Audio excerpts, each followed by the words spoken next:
for being patient. Welcome to St. Mary Parish Council first regular meeting, February 11th, 2026, 6 p.m., 6:10. Parish Council Meeting Room, 5th floor, Courthouse, Franklin, Louisiana. We'll have our invocation by Honorable Patrick Hebert, and the Pledge of Allegiance be led by Dr. Rink. Please stand. In the name of the Father, Son, and Holy Spirit, amen. Heavenly Father, we thank you for gathering us here today, the servants of this great parish. Send your Holy Spirit upon this council. Give us wisdom in our decisions, humility in our discussions, and charity in our disagreements. May everything we plan and do bring glory to you and draw our parish family closer to Christ. We place our work under the loving care of our Blessed Virgin Mary. Ask her to intercede for our parish. We also ask for a special prayer for our councilman, Les Ruff, for a healthy and speedy recovery. We ask all this through Christ's name, our Lord. Amen. Amen. Allegiance to the flag of the United States of America and to the republic for which it stands, one nation, under God, indivisible, with liberty and justice for all.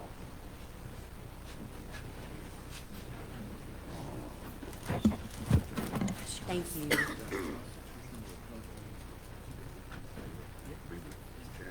Roll call, Mrs. Morgan. Thank you. Reverend Matthews, Present. Mr. Ina, Here. Mr. Olander, Present. Mr. Hill, Present. Mr. Rolfe, he's absent, Mr. Hebert, Present. Mr. Davis, Present. Mr. Duhon, Present. Mr. Adams, Here. Dr. Rink, Present. and Mrs. Hidalgo. Present. You have a quorum present, ma'am. Thank you. Item 5, reading of the minutes of the previous meeting, second regular meeting, January 28th, 2026. Madam Chair, I move that we dispense with the reading and accept as written. I'll second that. I'll have a motion by Mr. Orlando, second by Dr. Rink. Any discussion? All in favor? Aye. Any opposed? Motion carries. Item 6, guests, 6A, Jasmine Dubois, Coalition Coordinator, St. Mary Parish Youth Prevention Coalition. Good evening, council members. As most of y'all know, my name is Jasmine Dubois. I'm the coalition coordinator for the St. Mary Parish Youth Prevention Coalition, which is sponsored by South Central Louisiana Human Services Authority. I'm here to share a little bit of information with y'all about our Teen Wellness Day that we'll be putting on March 21st. There is a wonderful, cute handout that we made, the flyer for it. It's a free community-wide event focused on supporting the mental, physical, and emotional well-being of teens in St. Mary Parish. Teen Wellness Day is about prevention before crisis, giving young people tools, resources, and support before they reach an emergency situation. This event is not a lecture. It's an interactive, teen-centered health fair that includes mental health and suicide prevention resources, substance use prevention and healthy decision-making, stress management and coping activities, physical health and wellness education, local organizations offering hands-on demos and support. Community partners from healthcare, behavioral health, education, law enforcement, and youth services are all coming together under one roof with one goal, and that is healthy, resilient teens. Teen Wellness Day directly supports parish goals by reducing risky behaviors, preventing crisis before they escalate, and strengthening connections between youth and trusted community resources. This kind of prevention reduces emergency room visits, long-term health issues, and strain on public services, while also building stronger families and a safer community. We also collect participant data and use feedback to measure impact and guide future planning. We respectfully ask for the Parish Council's support by helping share awareness of Teen Wellness Day and, if possible, attending the event to show our teens that their parish stands behind them. Before I finish out, I just want to briefly introduce two of our youth ambassadors who will also share a little message with y'all. These students are actively involved in planning outreach and peer-to-peer engagement for the Teen Wellness Day. Our Teen Wellness Day is planned by our youth. They represent the voices of the young people this event is designed to serve. Good evening, and thank you for giving me the opportunity to speak tonight. My name is Bailey Guillory, also the Youth Engagement Chair. And I am Carly Butte, and I am your Youth Ambassador for the St. Mary Parish Youth Prevention Coalition. Before becoming a youth ambassador, I often felt unseen and unheard in my community. Now, through my work with the St. Mary Parish Youth Prevention Coalition, I feel like I finally have a support system, not just for myself, but for other teens who don't always feel comfortable speaking up. That's why I'm here, to get continued support in our upcoming event. Teen Wellness Day means a lot to me because it represents something that not many teens truly need, to know that they are not alone. When I think of Teen Wellness Day, I picture our community coming together to create a space where teens feel supported, understood, and safe talking about their mental health. Teen wellness is especially important today because so many teens are carrying stress that others don't really see. Between peer pressure, social media, school, and friendships, it can feel overwhelming. A lot of teens feel like they have to handle everything on their own. Teen Wellness Day helps change that by reminding teens that it is okay to ask for help and that people care about what they're going through. So, as I was saying, I am the St. Mary Parish Youth Prevention Coalition Ambassador, and being ambassador has really changed me and got me more involved in my community, and it's been a great experience knowing that I'm creating an impact in the community. So it's very powerful, and one moment that really stayed with me when I learned that a post I made about coalition inspired other teens to want to join. So I made a Youth Prevention Coalition video on Facebook, and I saw so many likes, and it went very well, and like it was inspiring to other youth that to know that they're not alone. So I hope everything works out with our Teen Wellness Day, and I'm really excited for it. So please show y'all support. That's why we are asking you for your support for Teen Wellness Day. Your support, whether it's financial, continued partnership, or adult involvement, helps make this event possible. More importantly, it sends a message to teens that their mental health matters and that this community is willing to show up for them. When teens feel supported, it can change how they see themselves and their future. Thank you for taking time to listen to us and for considering how you can help make Teen Wellness Day a meaningful experience for so many young people. Any questions? Okay, Ms. Hebert? Good job, Jasmine. I got a question for you. How old are you two girls? I'm 18. I'm 17. I'm gonna tell you what, it's good to see young people stand up there and talk. Very eloquent too. I tell you, y'all done a great job. Thank you, sir. Thank you. Appreciate y'all coming. Thank you.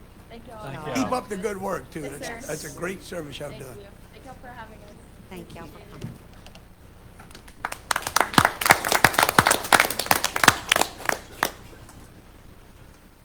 Six B, Ms. Janet Oquin, an Amelia resident.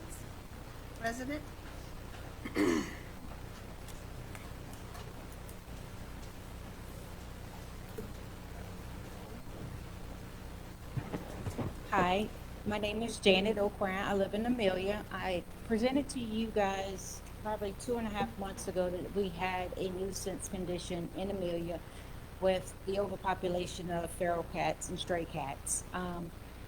Currently, here recently, we just caught, I want to say in the month of January, we caught 17, which that's a lot for a residential area.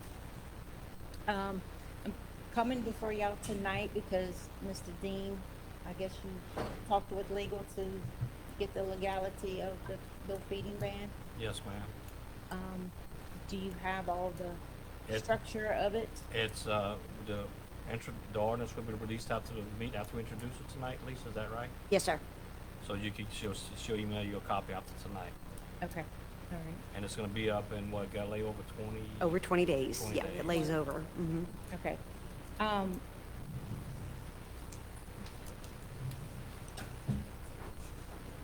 So I understand firsthand by my dog getting sick from these feral cats from contracting hooking worms. This isn't just a nuisance issue. This is a health issue and a safety issue for some residents, and it's become both financial and emotionally burdensome. I support the intent of this ordinance, but I am concerned that while the concept is moving forward, the core structure of how it will actually work has not been yet clearly addressed. If this ordinance is passed, it needs a real substance behind it.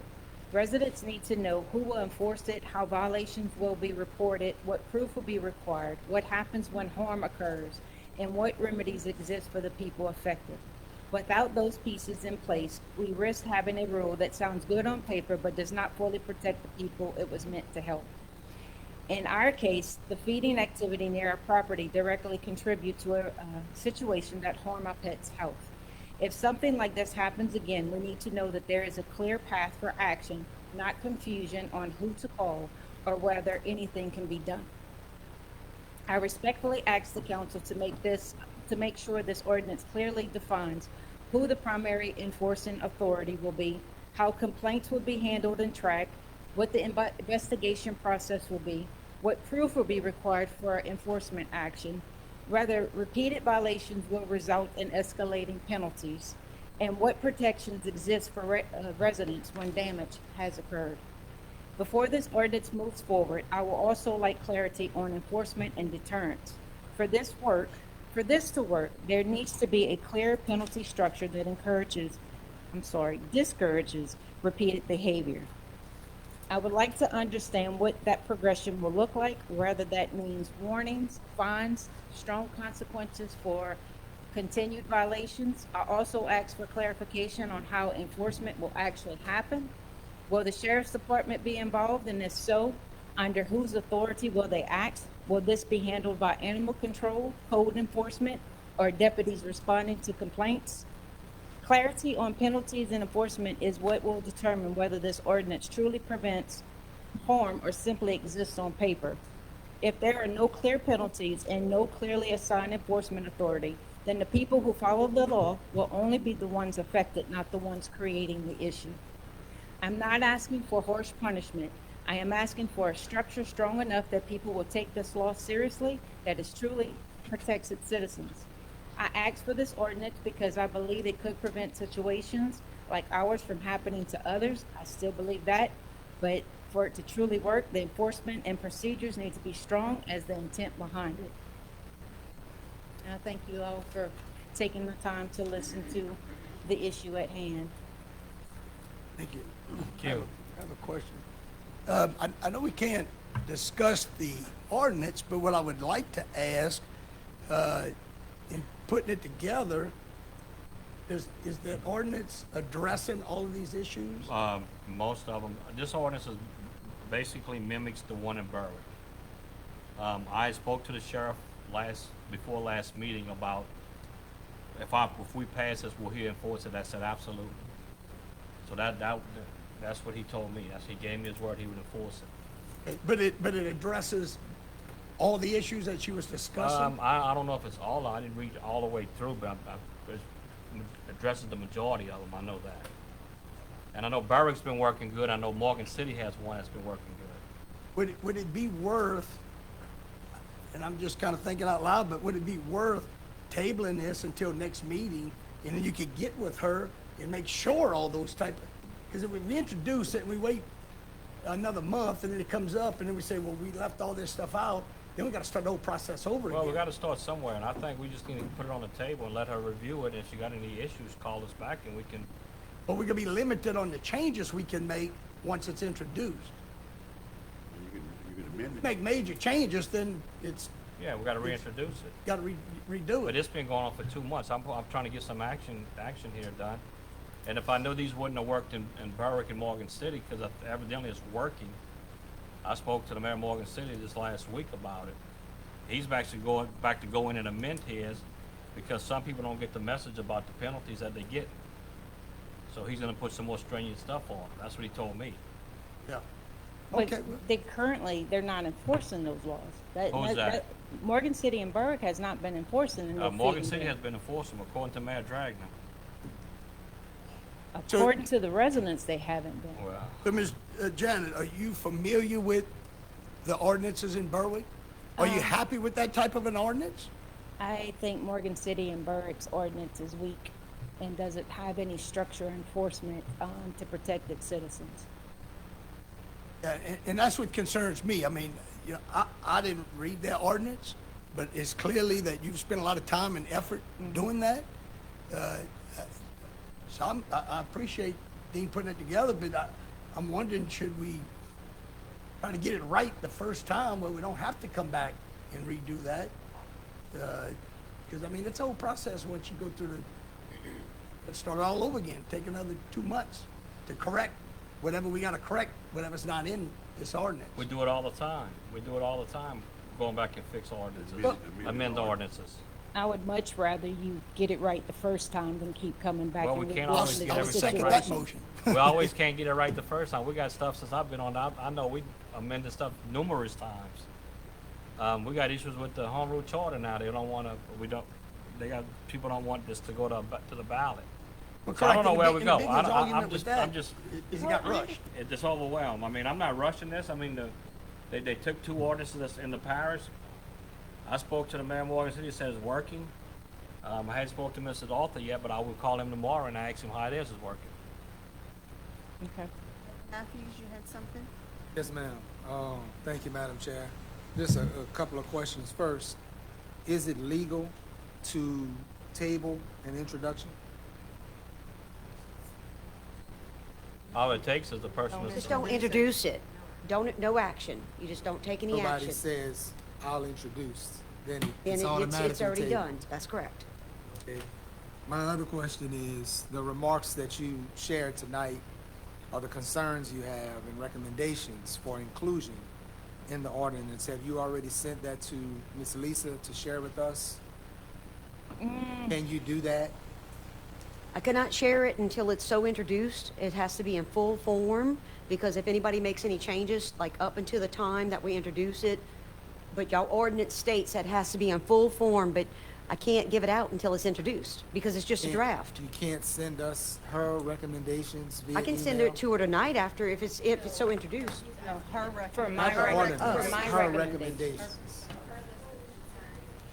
Since she's. Oh, sure. Since she's Yes, that's done fine. so much research and has that information, then it would be helpful if we have it in writing, in email format rather, electronically, so that we can consider those things. Okay.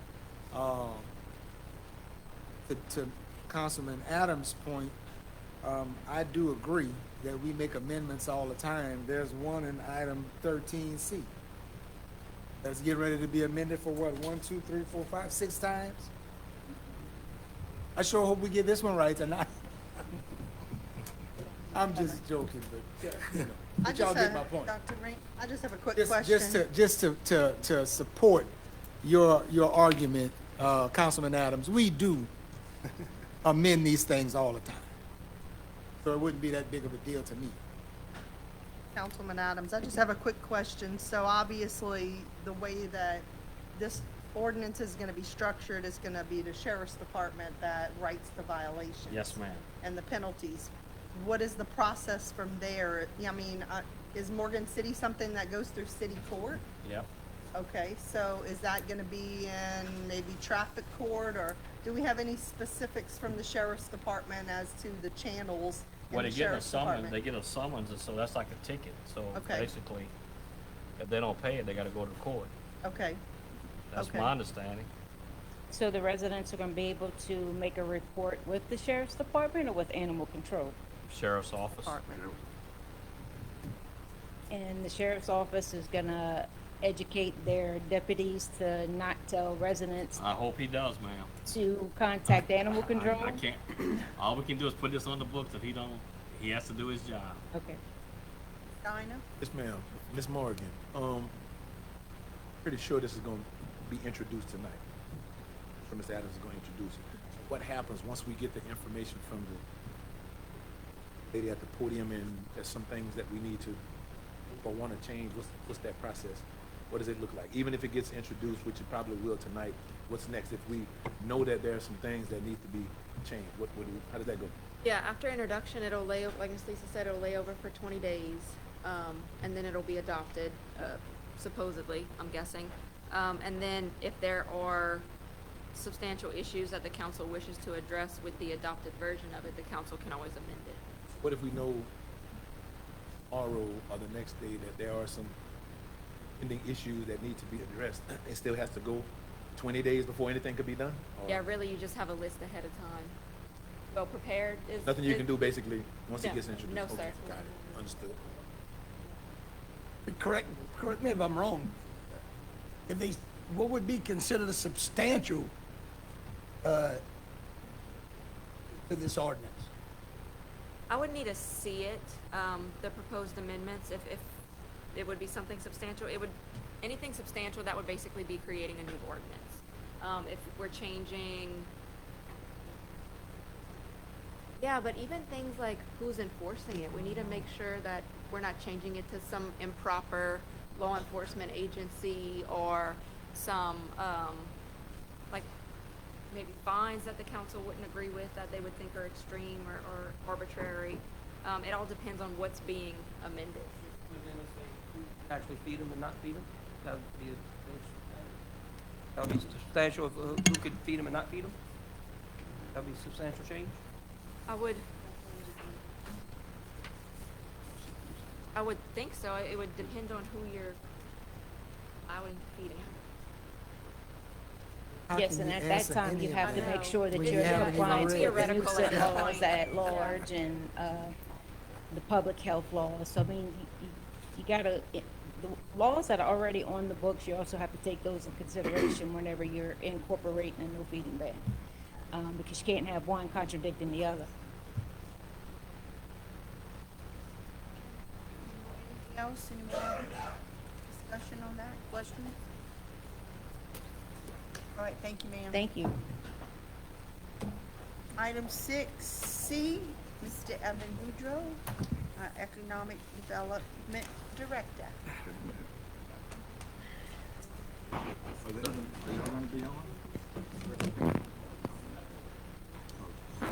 Madam Chair, members, if it's okay, I can just give my, I guess, speak from here. That's Okay, fine. Yes, that's fine. So really, tonight I just want to kind of talk about the Industrial Development Board. I had to speak to the school board last week, and I realized that, because the Industrial Development Board doesn't meet very frequently, it has a very specific purpose.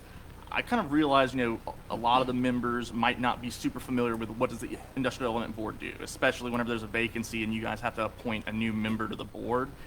There's probably a lot of questions as to when do we meet, what do we do, etc. So I'm really just going to explain the legal foundation of the Industrial Development Board, what powers it has, and just kind of how it's an important tool for economic development in St. Mary Parish. So under the state constitution, public bodies can't give away public funds or property. Now at the same time, it does allow governments to enter into cooperative endeavor agreements with private entities or public entities, as long as it has a clear public purpose. Now, the legislature and the courts and the attorney general have all identified that job creation, economic growth would constitute a public purpose. The legislature did implement that authority through statute. So it's next from Morgan's reference, it's revised statute 1151 through 1160. And it basically just authorizes parishes to create industrial development boards to be structured as public nonprofit corporations to carry out this work. So now our Industrial Development Board is a public instrumentality of the parish. What we can do is we can acquire land, we can build and improve industrial and commercial facilities, we can lease them to employers, and we can issue revenue bonds that are backed by the project revenues rather than parish-wide taxes. So essentially, whenever we're doing this, acquiring property, what we're doing is we're taking the title to the project and then we're just leasing it back to the company. Now the board will legally make it tax exempt, but we also are requiring the company to make negotiated payments in lieu of those taxes. Now, the legislature did find that commerce and industry are essential to full employment and prosperity, and that the cost of modern facilities, including environmental concerns, that they can be so high that companies, might not locate here or stay here or prohibit expansions, have these powers not be available. Now, the board's tools, including pilots and financing, are really the way that we form these partnerships without violating the no public donation aspect. So using the Industrial Development Board structure, what we do is we can compete for major projects that are lawful, transparent incentive tool. We can design revenue streams that ramp up over time as those projects mature, and we can finance site and infrastructure improvements without pledging the parish's general credit. essentially what we're doing is we're trying to we want the council to be focused on the policy and oversight, whereas the board handles the more specialized technical aspect of financing this work through public meetings. Now, in short, the Industrial Development Board does not take the place of the parish council. It just implements that.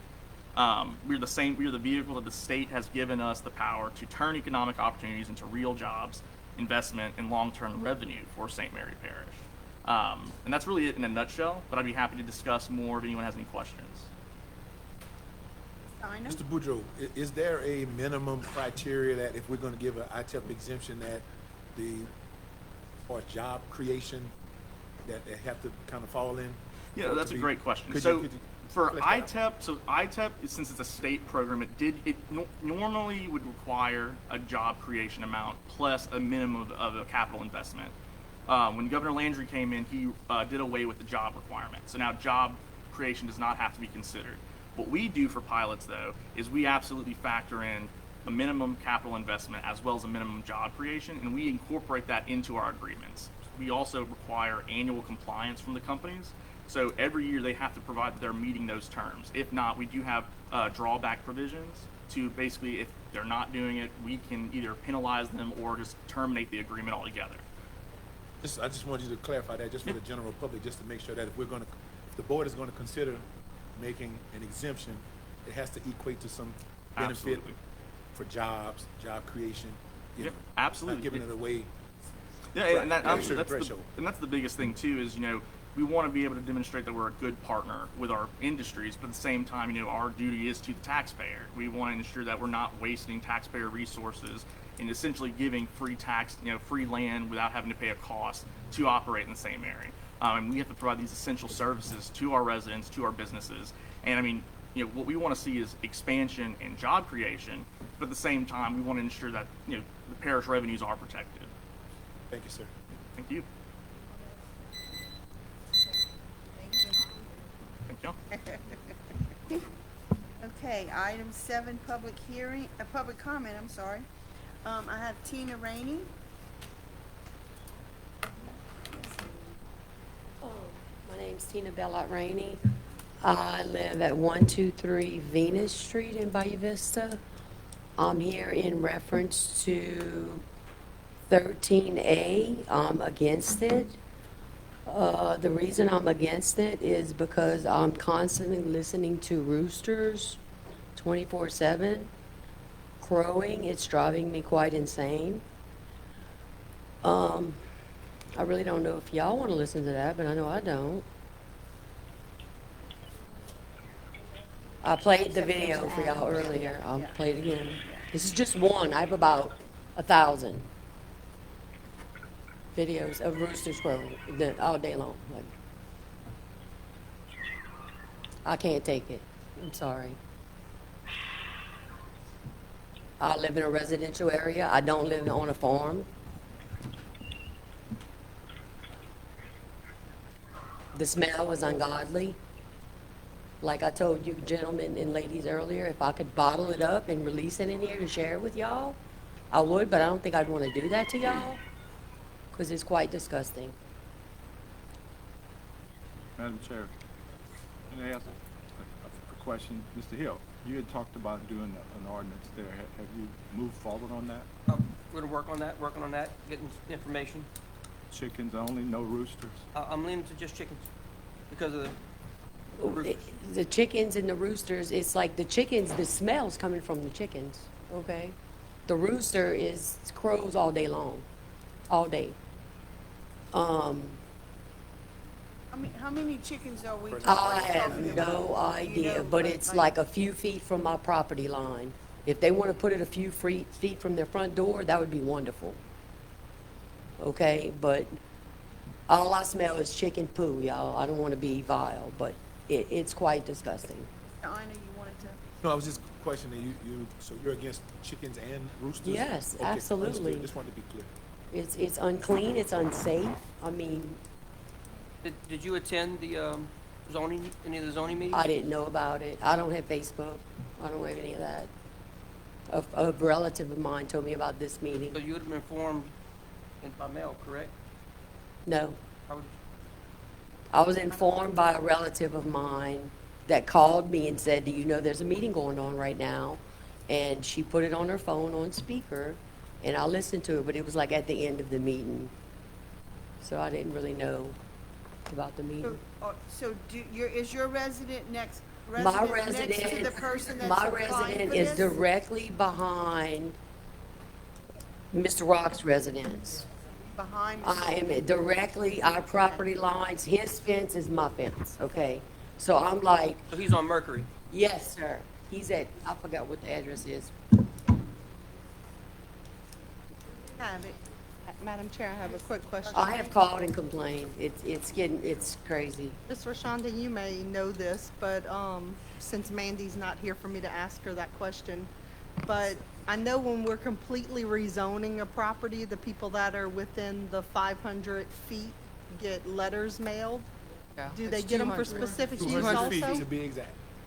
I didn't receive any mail from you That would have guys. been the neighbor behind as well, right? It would have been a green letter. And it's I didn't mailed get a green to, letter.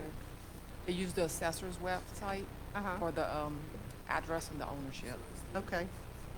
Yeah, Right. well, I own the property, so it would have been Yeah, you should sent have to gotten- me, and I didn't get anything. I just have a quick question for her. I mean, I'm asking this because, I mean, I have chickens too, and we were just Right. having this discussion. You could walk in our backyard and you really wouldn't know we have chickens. I mean, and I live in a big open area, so the wind's always blowing and we never smell it. And we have friends over at the house all the time. We're always in the backyard. Would you be opposed to an ordinance that enforces cleaning the coops, or, you know, the care of the coops, or the number of chickens, or the distance it has to be away from, you know, Away your... from the fence line. I mean, right Okay. now, they already have that on the books, right? Why aren't they enforcing that? Okay. They're not supposed to have poultry of any kind. They have birds in cages. I forgot the name of the type of birds. Quails, I believe. They're selling eggs. Chickens, roosters. Like I said, I don't live on a farm. I live in a residential area. This is my property. And it's actually devaluing my property. When does their rights, have chickens, quails, and roosters, infringe on my right to live in a peaceful place, you know? Well, I think that's some of the issues we wanted to address, you know? I mean, Right. is it in a confined neighborhood? Is it the distance away from your neighbors, you know? Because, I mean, No, there's obviously- houses all around. I mean, it's a Right. residential area. Yeah, I know where It's you not- guys are. It's not like they live in a house and they live on 100 acres, you know, there's houses. So in your opinion, nowhere in Bayou Vista, when you're in these neighborhoods, should they be allowed? I don't think so. Okay. I mean, maybe some areas in St. Mary Parish that have a lot of property, Okay. you know, I mean, it would depend.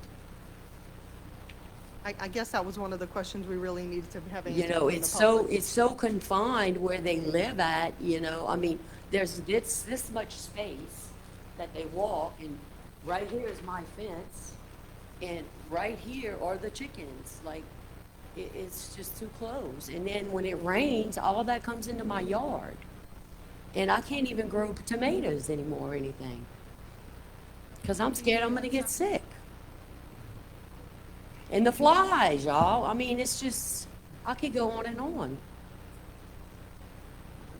Matthews, you had something? Done? I'm done. Okay.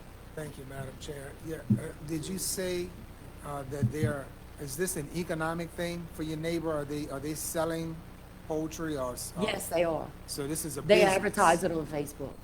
So they're running a business? Yes, it sounds like it, yes. That commercial, is that zone commercial right now? Or is that what they are requesting? That it be zone commercial? Or It's a rezone residential commercial? area. GN2, I think. It's an existing neighborhood. Or specific It's a use? To sell poultry? With all the diseases they have with birds. Just to have them. But she Right said they're now, selling they're gonna them, so sell they're being eggs. dishonest. So they didn't say that they wanted to sell in their application. Well, Is it's that all what I'm over hearing? Facebook. But they're advertising for sale. On Facebook, yes, So sir. that was dishonest. That's what I was told by multiple people. Well, how can we verify that? Because if so, that would be dishonest, and shouldn't that specific use permit be revoked if it's determined to be made under false pretenses? Madam Legal? Thinking. That's for, planning and zoning. They have their own regulations, and I'm not their counsel. That part concerns me. If they didn't ask for a specific use permit to for economic purposes, in other words, to run a business, Right. then I feel like they made that application under false pretenses. If that is what is determined to have happened. Right now, I'm speculating based upon what you've described. Right, and I was told this by about 10 different people that are on Facebook. It's all over Facebook. You know the Facebook page? It's Look probably at it. under his name or her got name. it? Yeah. I'd like to look at it. So, I mean, I don't Can you have send it to me? Facebook, so I don't have time for all that. I'm just, Chicken website. It's on the chicken website? Chicken Facebook page. really? There's the chicken Facebook page? I have no idea. I said, I don't have Facebook. I love chickens. I love chicken. I love Louisiana eating chickens and chicken. more. I love eggs, y'all. That sounds I like just a don't want business. it in my back. Like, it's literally in my backyard. Louisiana chickens and It more. stinks so bad. I It's a can't. business, but Well, that's not his yeah, business. there is a Facebook page for But the if chicken they're and more. listed on that page, Yeah. they may be advertising a business. Orlando? It's just Yes. gotten too much. And the roosters, y'all, I'm not exaggerating.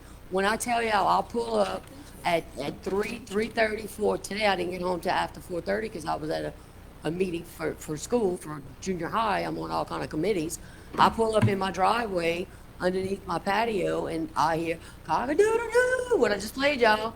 And I'm like, oh my God, can I just get 5 seconds? I just can't. Yes, Madam Chair, this is another one of those situations where the ordinance may need to be cleaned up. I mean, none of us up here is against someone wanting to raise chickens or roosters. What we have to do is, we have to define where. Where? In Yeah. your particular case, it's a neighborhood. They do have an ordinance already on the books, no Yeah, poultry. I know, but Yeah, we do. No poultry, period. They are applying for a for a specific use Yeah. to be allowed to do Let's this. do the poultry. Sounds like the specific use that was granted to raise pigs. And it was a very similar, if not identical situation that turned into a mess. Well, this is a nightmare for me, y'all. A nightmare. Yeah, that the Because neighbor I'm to only that pig home farm for was so a many hours nightmare in the too. afternoon. Sometimes I don't get home till 7, 8 o'clock in the afternoon. In this shower bed, I'm up at 5 and I'm back at school.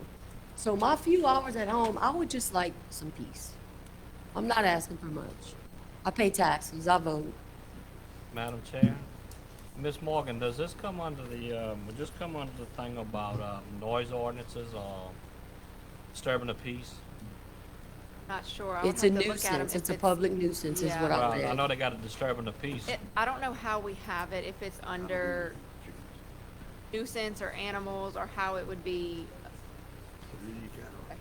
I would have to look at the ordinances. I don't know off the Okay. top I of my mean, no head. matter what, these people came in front of y'all to try to get a specific use. So That's the difference between Yeah. our normal ordinances and a specific use, yeah. they already had them. All right, thank you.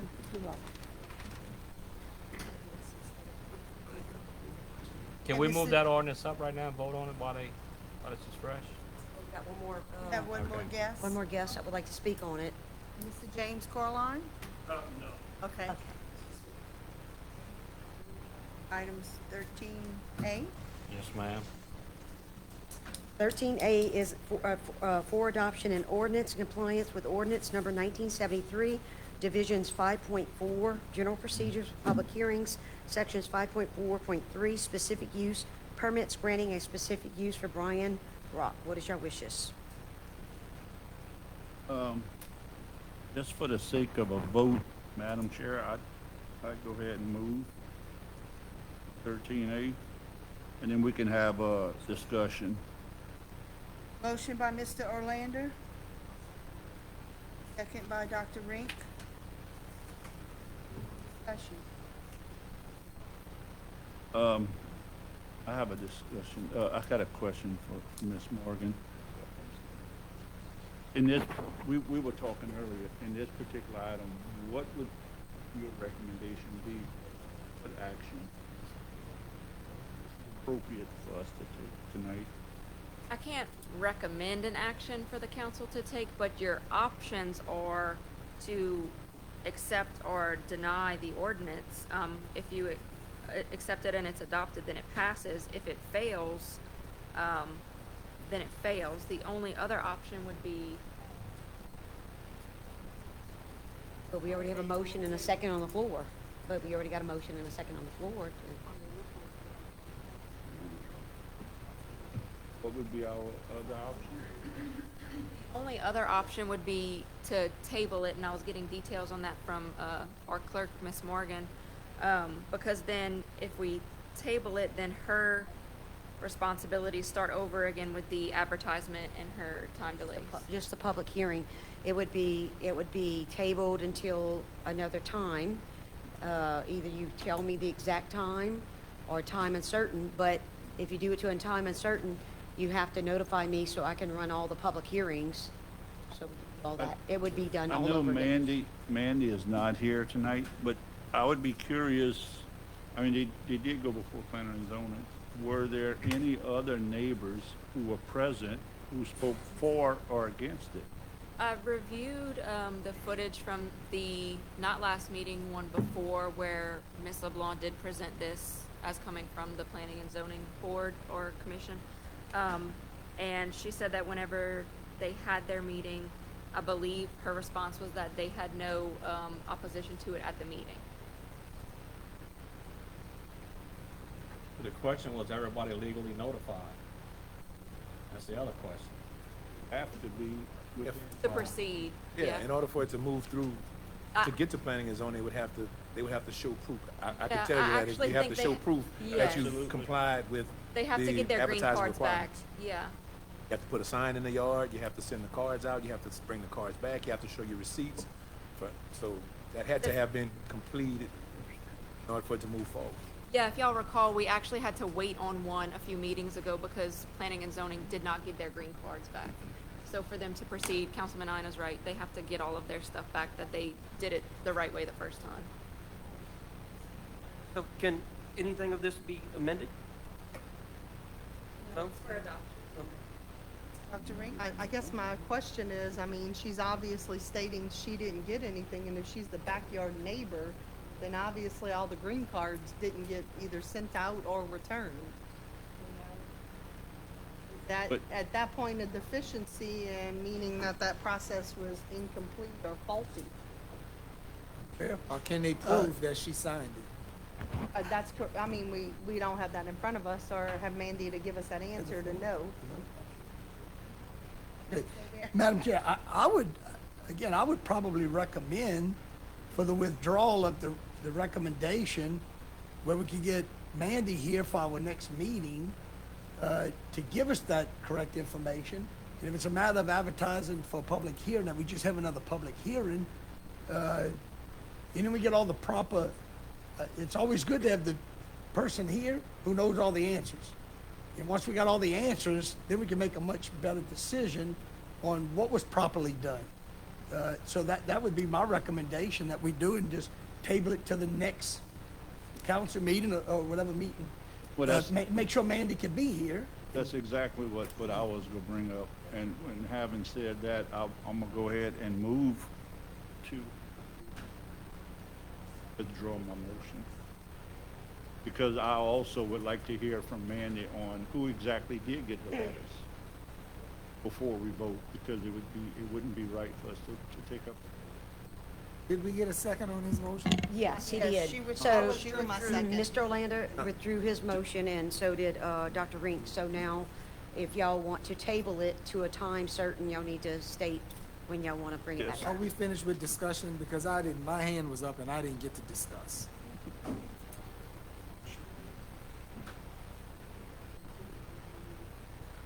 I'm sorry, Rev, the motion's off the floor. I'm so sorry. I don't want to make that call. You moved too slow. Didn't I have my hand up, Ms. Wayne? Yeah. Just start talking to when I hit the floor. Did I? Okay, so, Well, that must have meant it was Make my your next turn. motion.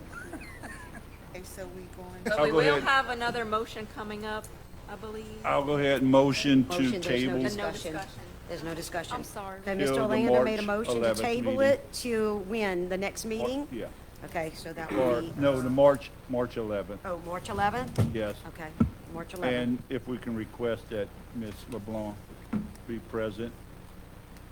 Okay, we have a motion. Dr. Ring seconded it. All in favor? Aye. Any opposed? Motion carries. Opposed. Okay, Reverend Matthews. Just for spite.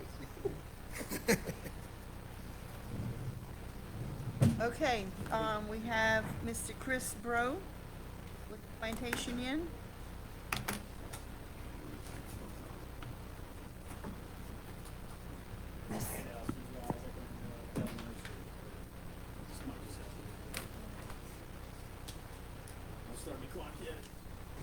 Oh, not. Just hand them to us and we'll pass them down. Just pass it, we'll pass them down.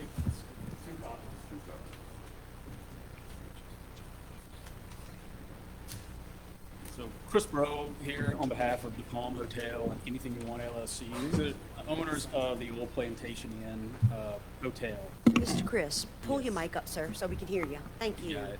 Thank you. Appreciate it. So I just want to give a little, I know this has come up a few times. I think the owners have spoken in the past. I certainly want to answer any questions y'all may have, but just to give a little time frame and more like my role in this, but my understanding is that the property was acquired by the new owners in 2024 after like 7 years of the business being shut down prior to that.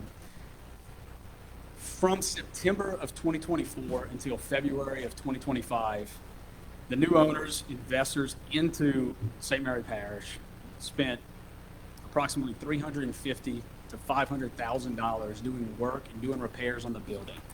And the damage probably was related to either Hurricane Ida or Hurricane Francine that may have come through this area.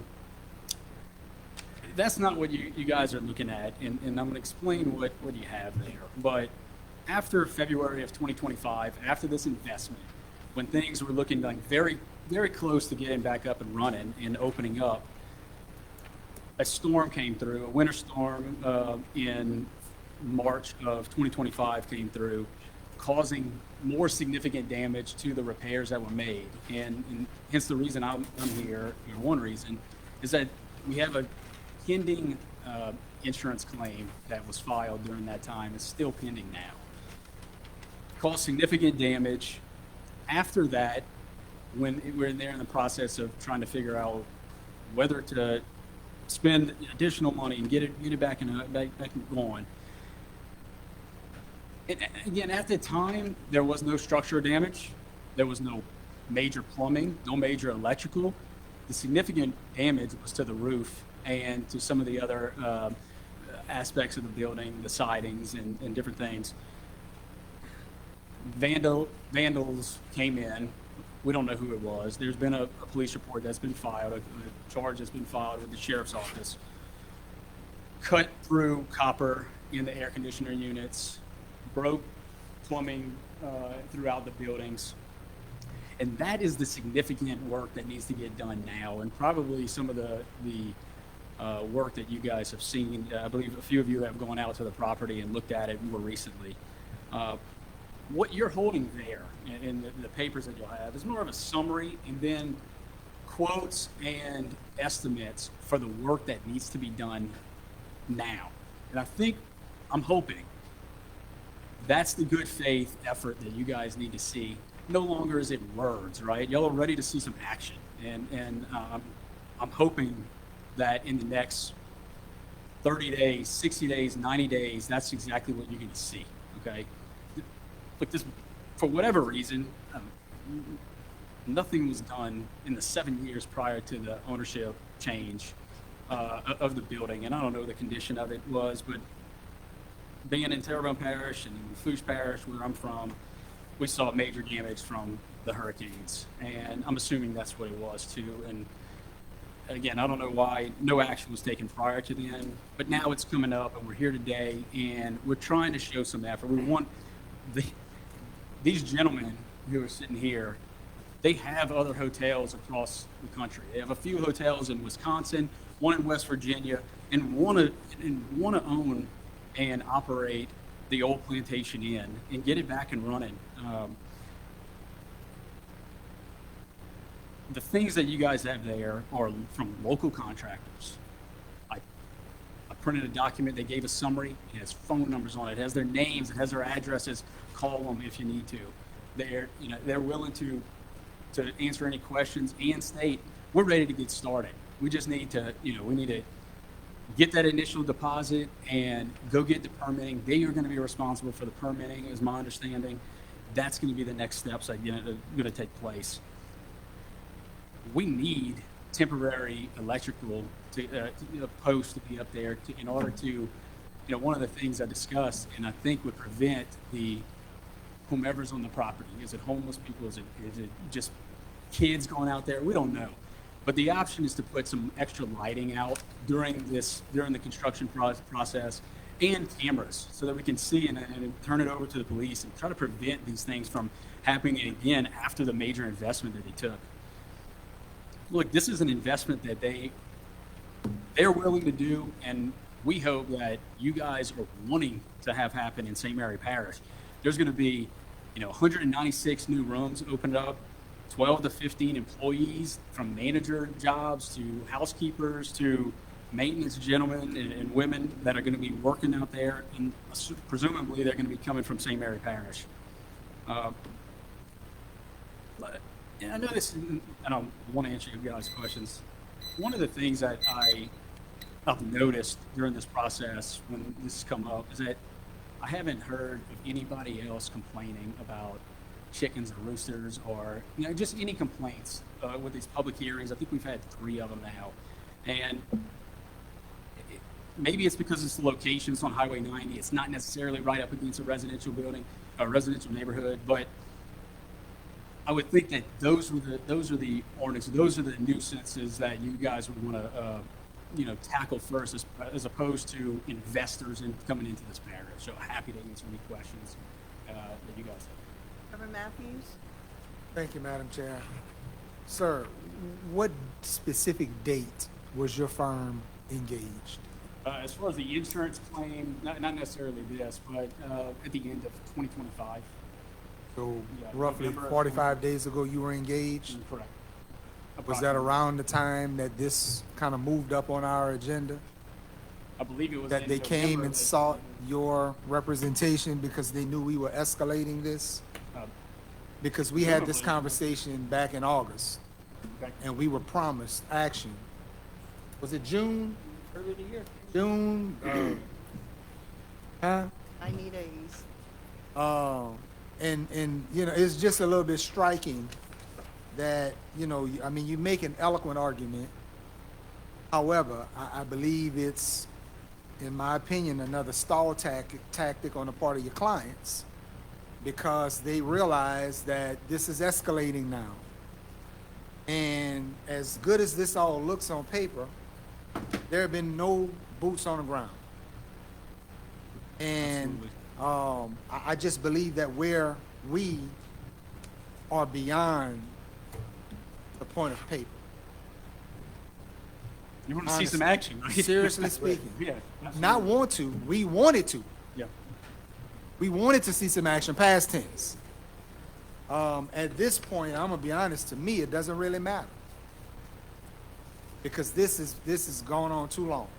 Can I ask a question? So you approved the condemnation tonight. That's coming up. That's on the agenda. I believe it states something about a 60-day time frame. What is, any of you can answer, but what is the good faith effort that is needed in order to prevent the act? That would have probably been around June. I'm looking at the total, if I may. It says the total is $134,800.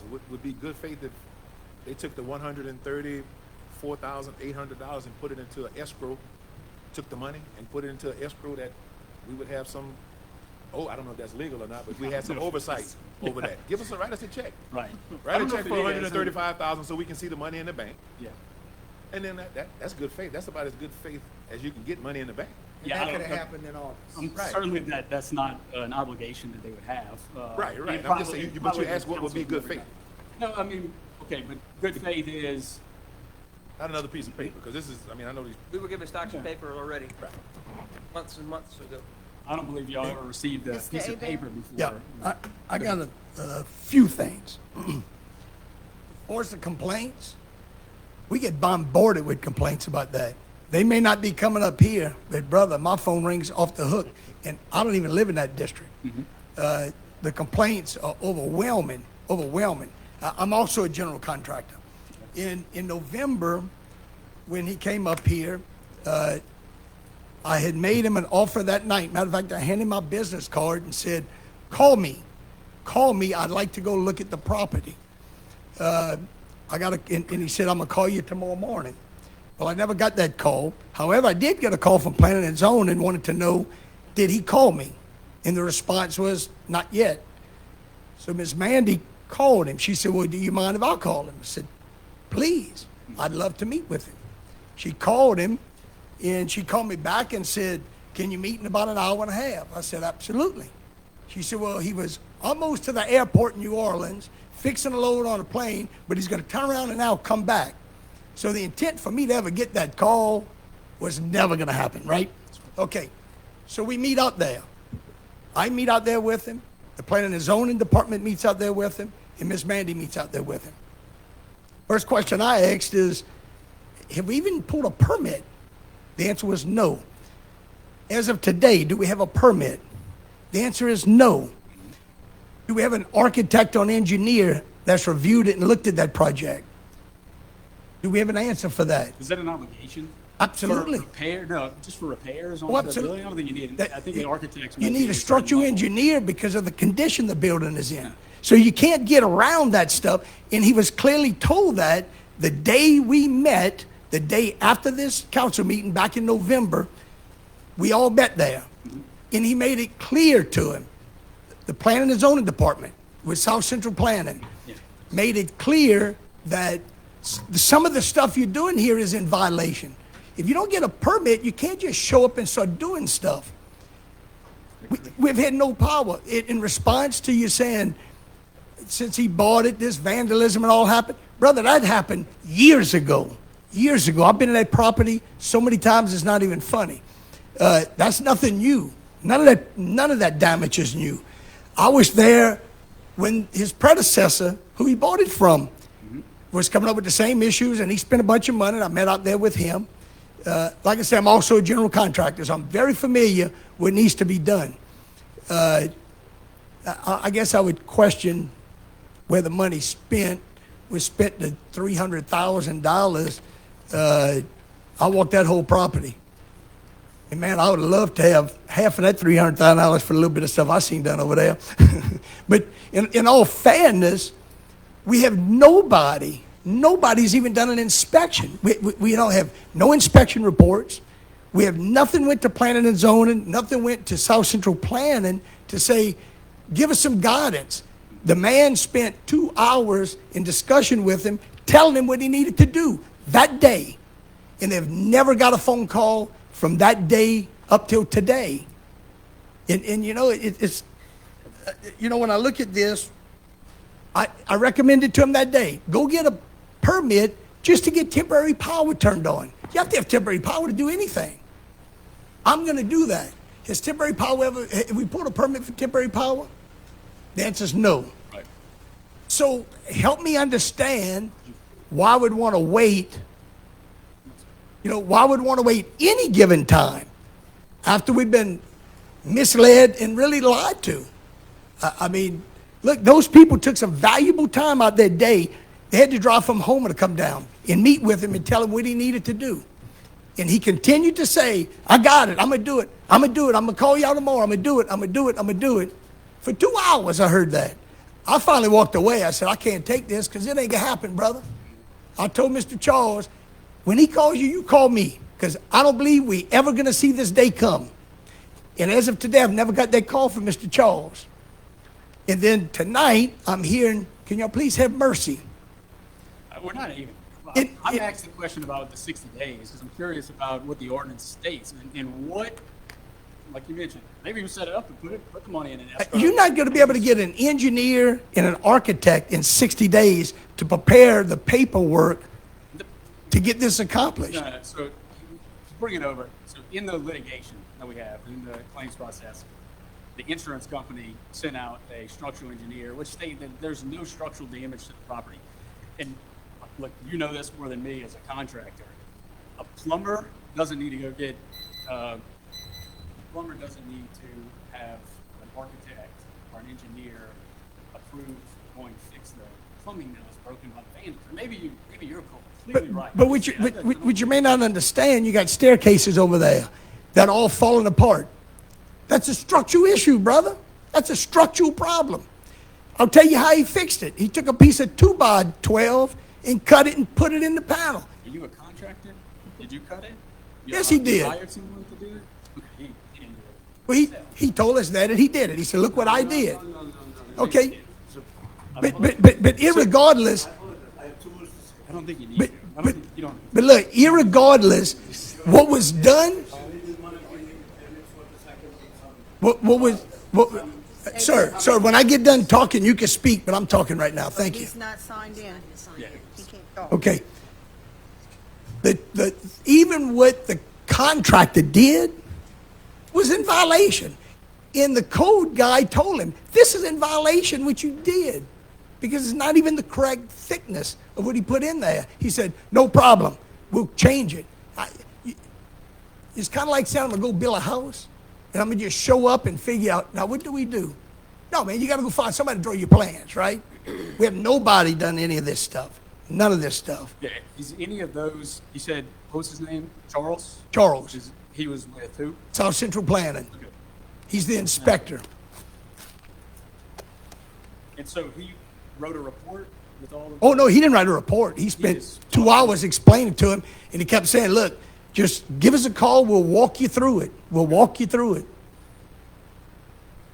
And nothing got walked through because the call never came.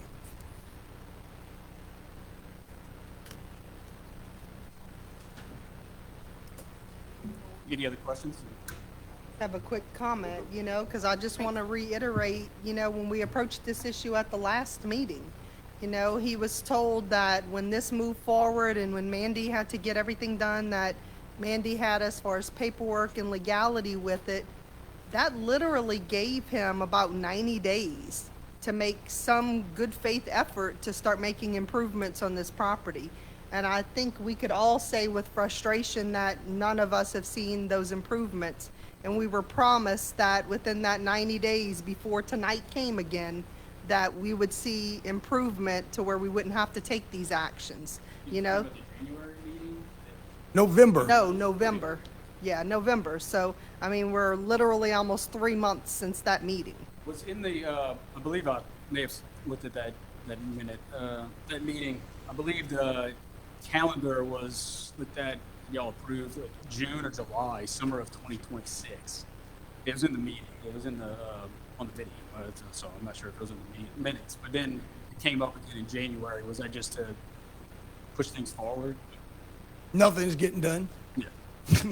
I believe that what she's referring to is he said it would be completed. If he started working then, it would be completed in that early, Or that he would complete it late by spring, then. early summer. And- I've on this on my second term up here, so my second year. And early last year, didn't we rescind the first We condemnation? did. And so, we gave him a chance since early January, mid-January or such, to start working.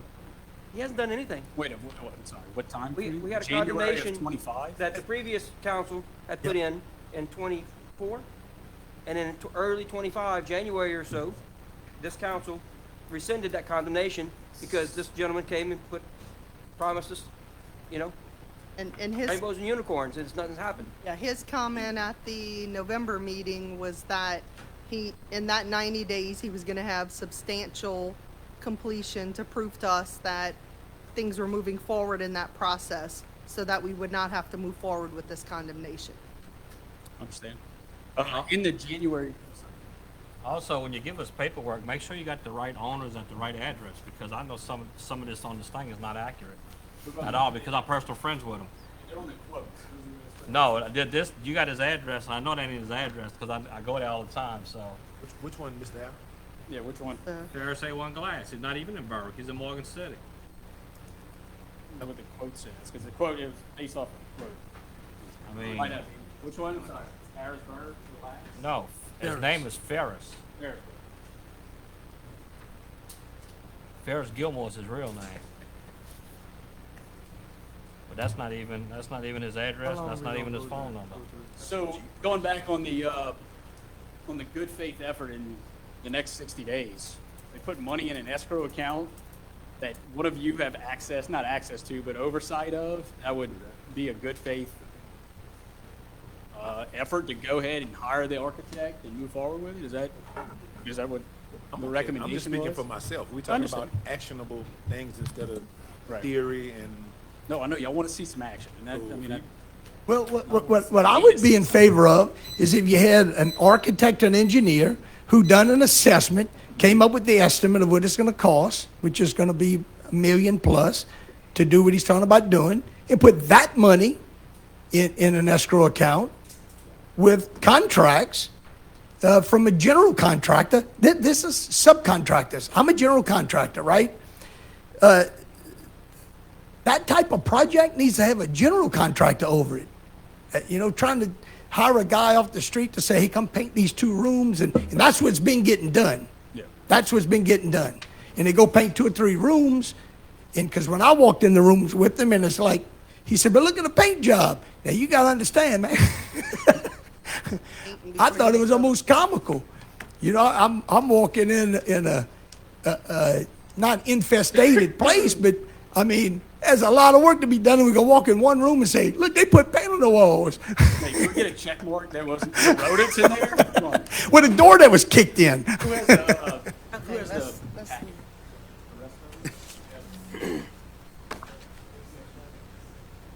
Madam Chair, Reverend Matthews? the action I want to see is a vote. Up. The action I'd like to see is a vote. Want to move the item up? Yeah. Okay, we're going to move up item 13C. 13C for adoption and ordinance of the St. Mary Parish Council condemning the improvements consisting of the Plantation Inn Hotel situated at 815 Highway 90, parcel ID number 298-428-1045.00 and 298-428-1004.00 as a result of the same being in a dilapidated and dangerous condition, which endangers the public welfare, ordering the demolition and removal of said improvements by the owner thereof within 60 days from the effective date of this ordinance. What is your wishes? A motion? I second it. Yeah. Hill made the first motion, and second by Mr. Adams. Any more discussion? Roll call vote, Ms. Morgan. Thank you. This is on item 13C. Reverend Matthews. Ma'am. I'm sorry. Yes, ma'am. Thank you. Mr. Ina. Yes, ma'am. Mr. Olander. Yes, ma'am. Mr. Hill. Yes, ma'am. Mr. Rolfe, he's absent. Mr. Hebert. Yes, ma'am. Mr. Davis. Yes, ma'am. Mr. Duhon. Yes, ma'am. Mr. Adams. Yes, ma'am. Dr. Rink. Yes, ma'am. And Mrs. Hidalgo. Yes, ma'am. We have 10 yeas and 1 absent, and the ordinance carries.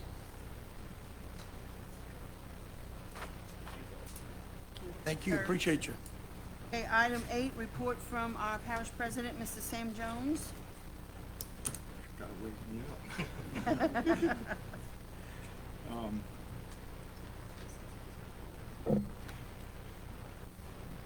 Saronic has bought the piece of property behind the buildings that they had, and they're restacking and doing what they need to do. I believe they're gonna even do more than that. What I want to talk about is District 4. District 4 owes us $600,000. District 4 used to be a really good district that would get things done and all that, and it seems to be troubled right now. I'm asking y'all, I have no power to do that. Paul has no power to do that. That's your power to do that. whatever's gonna happen, and I see it's on here for a vote today for some new people, old people, whatever.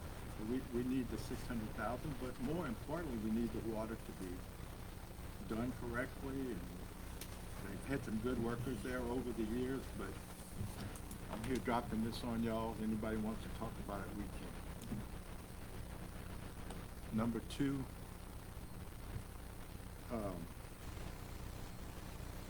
we're about to have two huge rigs brought into St. Mary Parish. It's going to be over in the Bayou Vista, not Bayou Vista, over in the woods on one place and right near the canal in the other place. It's going to bring in probably one of those is going to be the second largest rig ever brought to this parish in lots of places. We've been working with them. They got all of their approvals and everything. They're going to start digging it pretty soon. And the other one too. It's going to come pretty soon. And the other thing, two other things. The hospital that's been abandoned for 25 years, I guess. We have a clean approval. The money's there. The extra $5 million that he needed. I was able to do that talking to one of my old friends who's got a high up position in Baton Rouge, and it's done. I talked to Paul Irons, who's now going to be the operator of it, and they're ready to get started, ready to get to work. So I know that's going to be good for you, and it's been a long time in coming. And I have one other thing to say.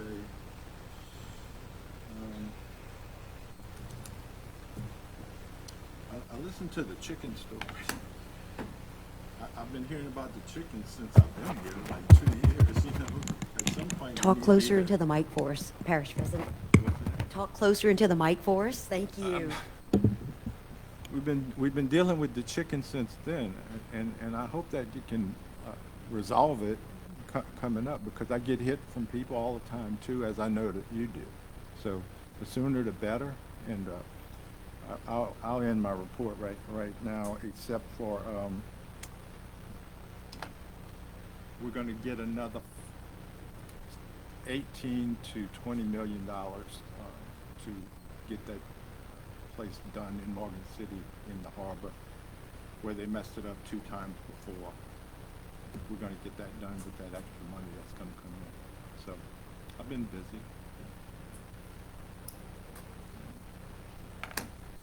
Okay. Mr. Ina? Jones, I had a quick question. Item 16B, I have an item on here about the opioid distribution settlement. I had had some conversation with some of the mayors about payment. I understand that some monies had been received, and had the municipalities received any of the funding? From which place? From Franklin or the town of Baldwin. They had their own suits, if I remember right. They wasn't under us. I thought the money came to. I don't think so. I understand that the money came to parish government, and then that was to be distributed. Not my understanding, because we had did a settlement, it was just for us, if I remember right. I just want some clarification. I don't know. I'm not saying that that's what it is or what it's not, but that was some. I talked to Mayor Vappy and Mayor Foucault about that. Well, I don't think that the municipalities get that money. The parish. They had their own. I'm pretty sure they had their own suits. I think the conversation was they were plaintiffs in the suit. So when there was a settlement, that there should have been some type of distribution. So I was just wanting to get some clarification, because I talked to Mayor Foucault and Mayor Vappy about that. I don't know the answer to that right now. I'll have to find that out. But the last thing that I heard was that it was all parish money to do things. The opioid is to do things for people who are struggling and all that kind of stuff.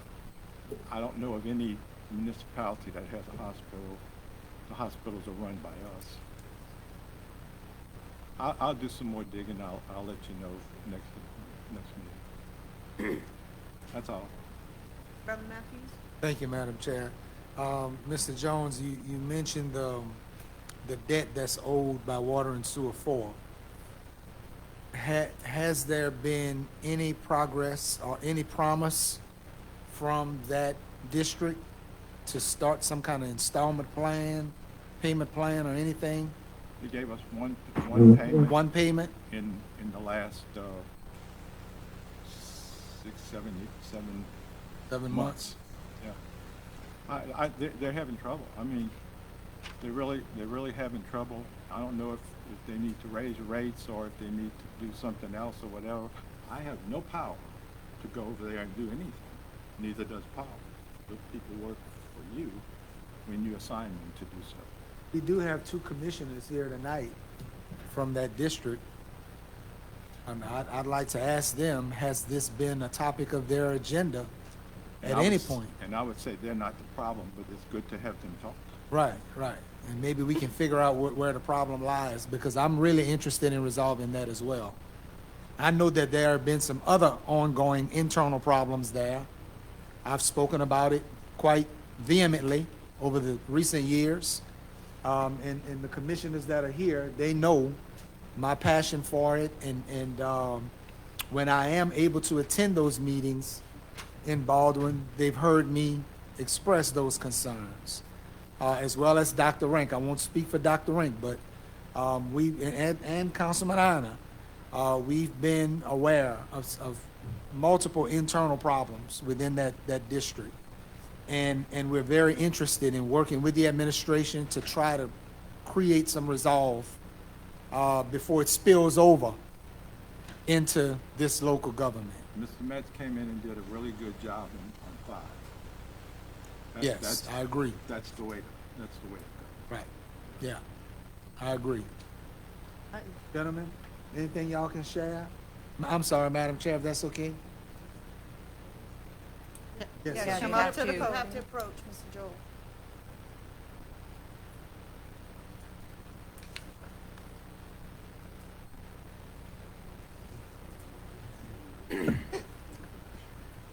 Come on, Chad.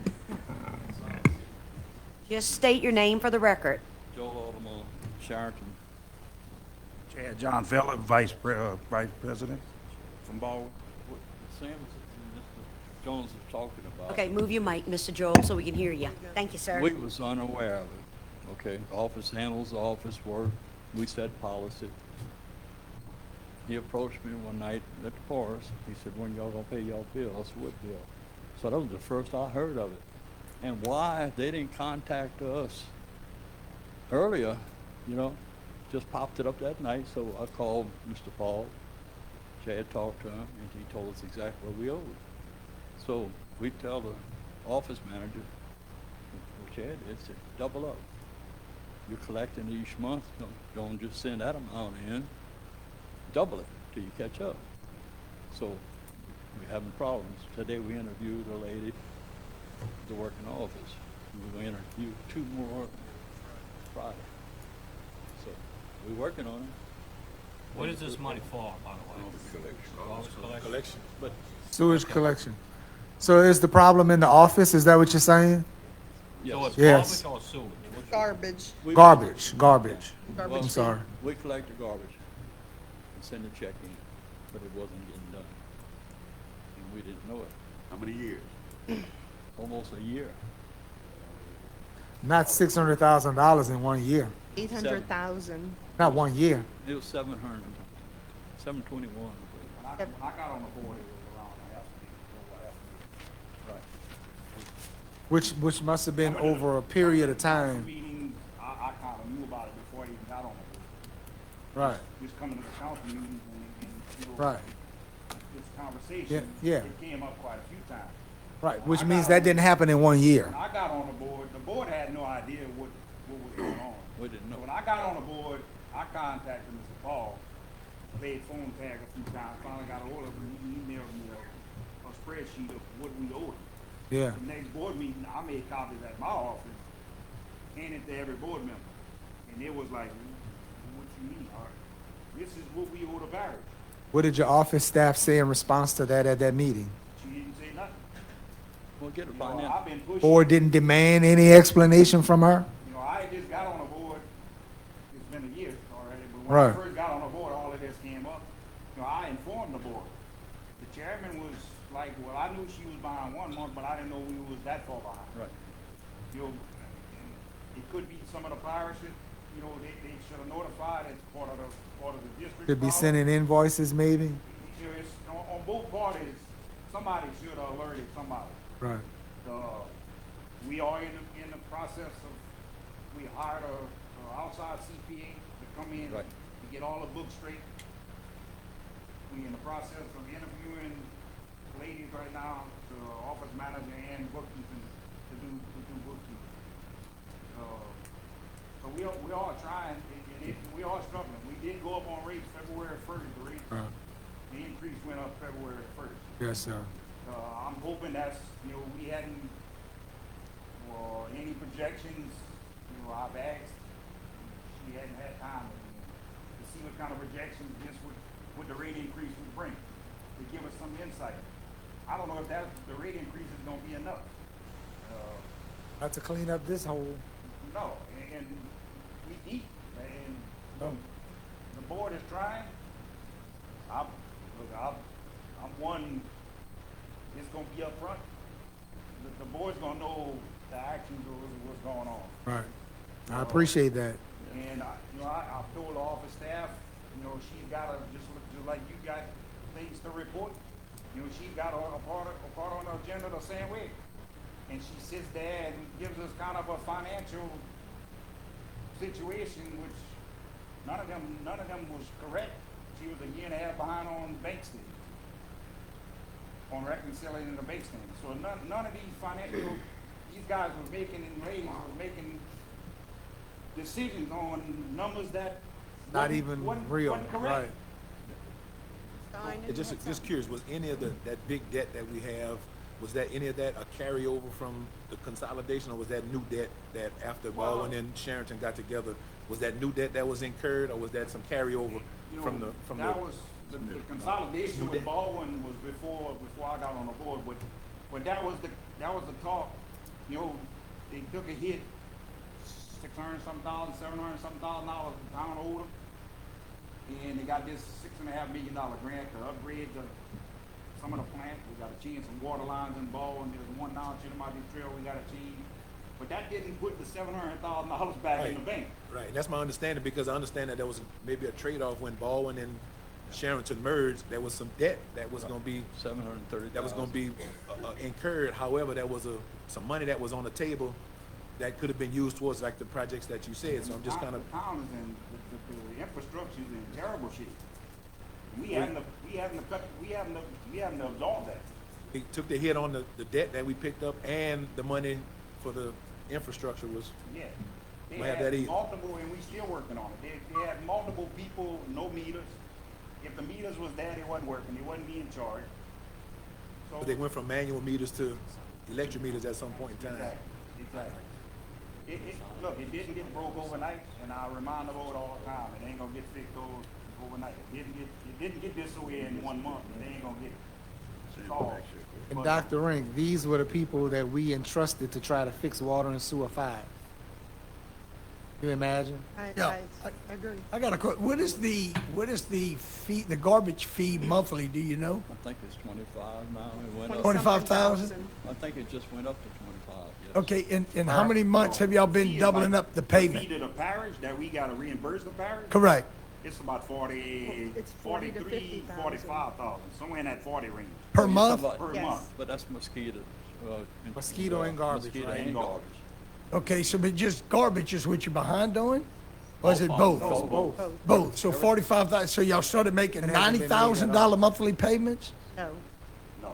Oh, I thought you said you told her to start making double When I payments. got on the board, I recommended her, So we played if possible, to pay double. And my recommendation was, you pay one in 24 and pay one in 25, the way we're gonna be current in 25, where the few she paid was on 24, so in 25, we delinquent again. I got, so we never really made no double payments? No. Well, I I got think you. one maybe. Or maybe one? It's about 43,000 a month. Well, at that rate, you know, a couple of years you could be square, you know, but Yep. And look, everybody, you know, I got a full-time job, and I'm on the board for the right reason. I don't have time to go there every day and make sure, you know, you put people in place, and you hope they're doing an excellent job, but if she don't report back to the board thinks everything is lovely. But nobody with the parish told us either. And they know the money's not coming in. Somebody should say, hey, hold up. You know, not wait till a whole year went by. Do they get invoiced? Do y'all get invoiced from the parish monthly? No, or- they just Okay, forward so y'all collecting it, but you know when you collect it, what you owe. Correct. Yeah. I got you. It's just collecting it for the parish, yeah. Dr. Rink? I just have a couple of comments, I guess, and Sam may not know this answer. I don't know if, you know, Craig or Jay or one of them that have been on the council a little bit longer know the answer, but when the water and sewage commissions were tasked with collecting the mosquito and the garbage fees, is that a written agreement? And what are the terms of that written agreement, or was that just a verbal agreement that they would collect it, get a certain amount, you know, for the collection? Because they get, what, 20, 40-something cents, 50-something cents for just collecting it off the top. And I then the would rest think- is supposed to come to the parish. So is that a written agreement or not? And I think that's kind of where some of this has fallen to the I wayside. can't personally say that I've seen my own eyes. I Okay. could not imagine this local government doing that on a verbal agreement, particularly not with Eric DePlantis having sat where Miss Guillory is So, sitting right now. I mean, I guess There that's would my have had point. to be some type of cooperative endeavor agreement. Right, so we probably need to see that, because there needs And to Bo be would some have been revision to sitting there that. when that happened, so Right. I think it's a good idea to go back to that document, which I'm sure exists somewhere, and see what the extent of that agreement Right. was, and that might even steer us to some point as to where the ball got dropped. Right. But also I want to say, I'm sorry, were you done? No, that's okay. I had just one other comment. And, you know, you and I both know this from attending enough of these meetings, is that this board has functioned for a long time without a budget. And without that instrument, it's very difficult to know that you're staying within your means from operations and maintenance, you know, and their fees they're collecting. So that's one other thing that, you know, we put that ordinance in place that they're supposed to be turning over that stuff to us. We just need to figure out a good way to enforce that. I agree 100%. So- The That new is office, in the working too. I know, yeah, I know Christina's working on it. well, we talked to the lady. CPA is gonna try to get us Right. a working budget. Yeah, I spoke with the CPA and she's getting most of firm it is that? organized. It's Christina Hidalgo. And I've spoken to her, and she's actually my neighbor a couple of houses down. But she said that, you know, she's pretty much almost caught up to the point to where she can feasibly make a budget. You know, at least some type of instrument to show what's come in and what's gone out over the last few years, so that they have some guidance on how they need to structure their monies and their usage, and are these fee increases going to be enough or not? Okay, I want, this is Sam, how we covering that whole? How we covering it? Yeah. We just pay our bill. When you get We a bill, have to you pay it, but you we pay got it. a deficit. But Okay. they owe it to us too. So in other words, the money's not there, we got the covered on this end, to pay the garbage At fee, least the pick up, and the garbage plant, and, Absolutely. That's So why our this is budget where- looks the way it this is Yeah, where that's this that shoe from. 500,000 y'all been looking for. I got the proof. Uh-huh. I got the proof. Listen, I got the proof. Oh. Okay. He sure does. Okay, Sam, on this, these fees that's not collected, so that's where those IOUs come from in your books, in the CAO's books? Not yours, the CAO. It's just an outstanding invoice. Yeah, at the end of Something has to be covered. At the end of the year, when they do their audit, they know this. They know that they will know that this year coming. They haven't done it yet. But we still got, we have to pay for it. I don't know how far back they've been failing. That's the Okay. answer I don't have. Okay, who was in charge of this secretary or whatever she is? that wasn't paying the fees. The board. Yeah. Look, but if you don't see the financial, then they're not accurate. When we set policy, we go, I mean, we just take what's in front of us in our package like you do. You look at it and you hope I don't that. take what's in front of me, I go dig. No, I'm talking about your package. You hope that the Did numbers y'all are right. do they do an audit every year? Do they turn an Yes. audit in? Yes. And they don't catch Yeah, nothing? but the audit, Well, the audit statement, the audited financial statements do reflect this debt is old, right, but you. but it just carries over on the books. But your That's- audit is the year before, Right, you know? And but that money has been owed for a number of years. They hadn't been keeping up with those payments for a while. Right, Not just this year, am I right, Mr. Jones? It's been going on. right. Oh, it showed up But- in audit. And yeah, it shows in the financial statements. Madam Chair, is it my turn, or Mr. Duron still has the I'm floor? looking at it. You can have it. So, thank you. Certainly, I do not want to play the blame game. However, in order to prevent this from recurring and to identify the appropriate point at which we need to go back and correct some of these missteps, we have to acknowledge what has happened. Now, I hear you gentlemen clearly state that the board was unaware of a lot of this. And the reality is, although for the last several months, there has not been a chairman of the board that has been in that lead role, but I go back to multiple years, multiple prior years, where I personally have expressed the concern of one board member, particularly then a chairman, being so entangled in the day-to-day operation of this particular district to the point of being in that office with the office staff almost daily. And so, based on that fact, not presumption, but that fact, that is a sure enough reason as to why the board should have been advised that these things were happening or not happening. Because you had a board member, an officer of that board, in the office with the personnel almost daily to know, should have known exactly what transactions were being handled and what things were being avoided or omitted, whether it was intentional or unintentional. Those things should have been caught. But the fact that they weren't disclosed or weren't even known by an officer of the board that was there almost daily, that's even more concerning to me.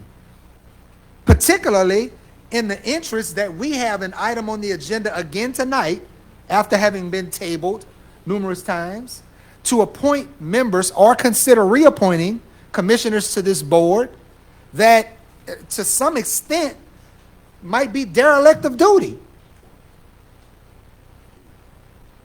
This is concerning.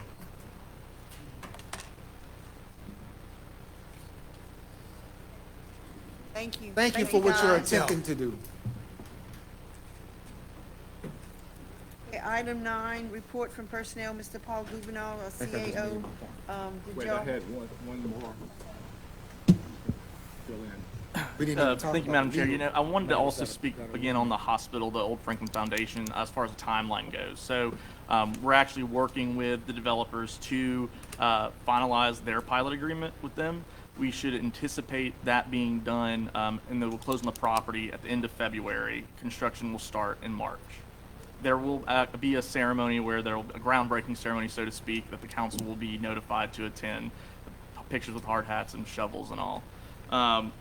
Another thing is, I also want to just mention that, so St. Mary Parish was recently, we were the only parish in Louisiana that was selected to participate in the Select USA Investment Summit.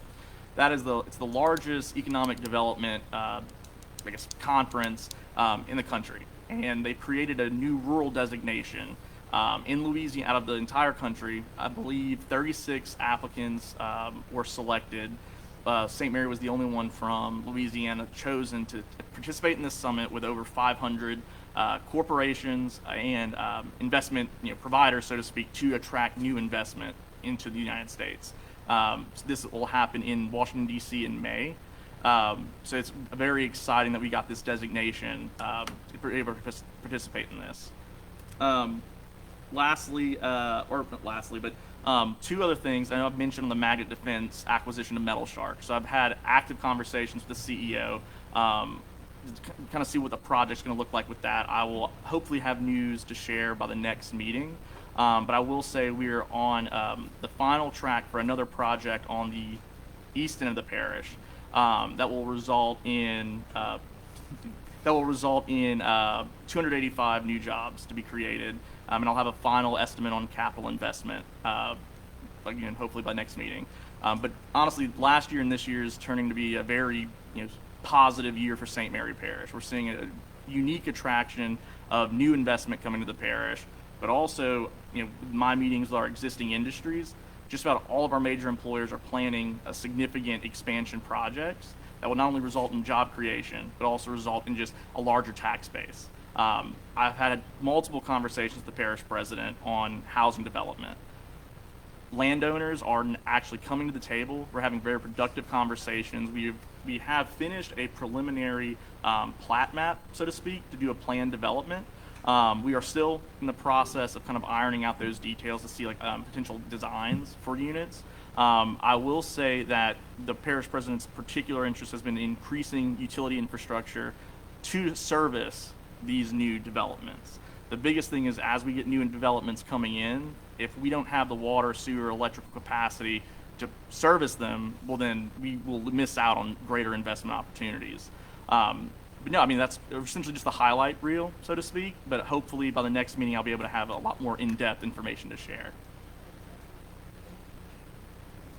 Madam Chair, I want to thank Evan for answering that question about the hospital. I knew there was a question I had for Mr. Jones before we took a hard right turn and went from a council meeting to a budget and finance meeting. But I want to thank you for addressing the hospital, because I was wondering when it was going to get started and what was the predicted timeline of getting completed. Absolutely. I will say, so I'm on an email chain with about 50 other people where I get daily emails on outreach processes. I mean, they have an entire list of people they're going to be actually notifying that have signed up to become residents here. One more quick question. How many units are they predicting for this hospital? 62. 62, really? Are all the spots filled yet? Because I know a few folks who were asking about it.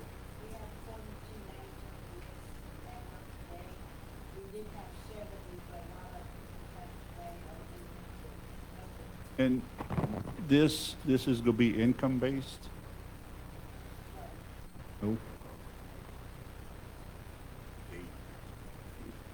It'll be age-based, not income. But I mean, there will be a fee, Not low rental. income housing.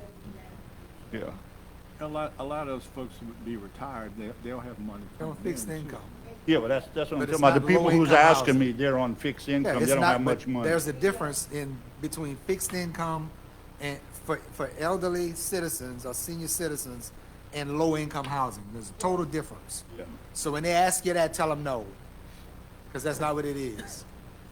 Not low income housing. That's always people's first concern. No. The people I'm talking about, they don't have much income, and they want to get in, but they're kind of curious as how much will it actually cost? And I'm like, I don't really know. That's what I was asking. Has that formula been created? Like, do they know what the rents are? Fast once it's done. Probably too soon Thank- to tell. Thank y'all. Mr. Arnott, did you have Yeah, I something? just wanted to touch on, Mr. Boudreaux, you were talking about the potential expansion and job projects and infrastructure, but I think we also want to make sure that we understand that we also need workforce development as well, right? Because we get a bunch of jobs, but we're going to definitely need to kind of look at how we do workforce development and have people to put in these jobs, the electricians, whatever jobs or skills that are going to be needed. That's going to be a key element for us to be able to realize the growth in the tax base to have people. What you're saying is exactly right, but you got to remember that we've lost some people in this parish. Absolutely, I think we need to be, And there are people driving in right now to work at Saronic and all of that, but we need to, we we need to be more competitive to keep our people here, and people buy their gas and pay property taxes and do everything here, so we can realize the full economic impact and the development of all these jobs, because it's gonna not make sense for us to have all these jobs, Right. and our tax base, it doesn't increase to meet Exactly. that, and we're gonna wonder why, but it's because just what Mr. Jones said, people living. I'll see. I think the workforce touch up on the fact that you touched on the workforce is so important, and I'm glad that you mentioned that because I will say while it sounds these projects sound great, and like as we get these new projects coming in, that's phenomenal. I will say at the same time there is a real concern of our existing employers that as these new employers come in, especially Saronic as an example, the wages and benefits that are being offered. I mean, it's very difficult for a lot of our existing long-term industrial partners to match that. The issue that I'm seeing is one, not only do we want to create a holistic workforce, we want to see new people who aren't currently in the labor market in St. Mary Parish moving in, but we want to ensure that those young students that are in programs that are in schools now that aren't necessarily looking to go to college, that have a career path lined up so when they finish school, they have a well-paying job that they can go and not only go and find a job to work at, but advance through that as a career. I mean, in today's generation, especially younger generations, it's common for someone to go find a job and move 4 or 5 different jobs throughout their entire professional life. You don't see someone graduating or finishing their education, finding a job, and then staying in that profession until they retire. And that's something that I would just say, from a societal issue, I would say, that consistency is what allows that growth. But what we want to see is we want to see that development in the workforce. We want to invest more in our students. I mean, I think the players will be the school system and our community and technical colleges.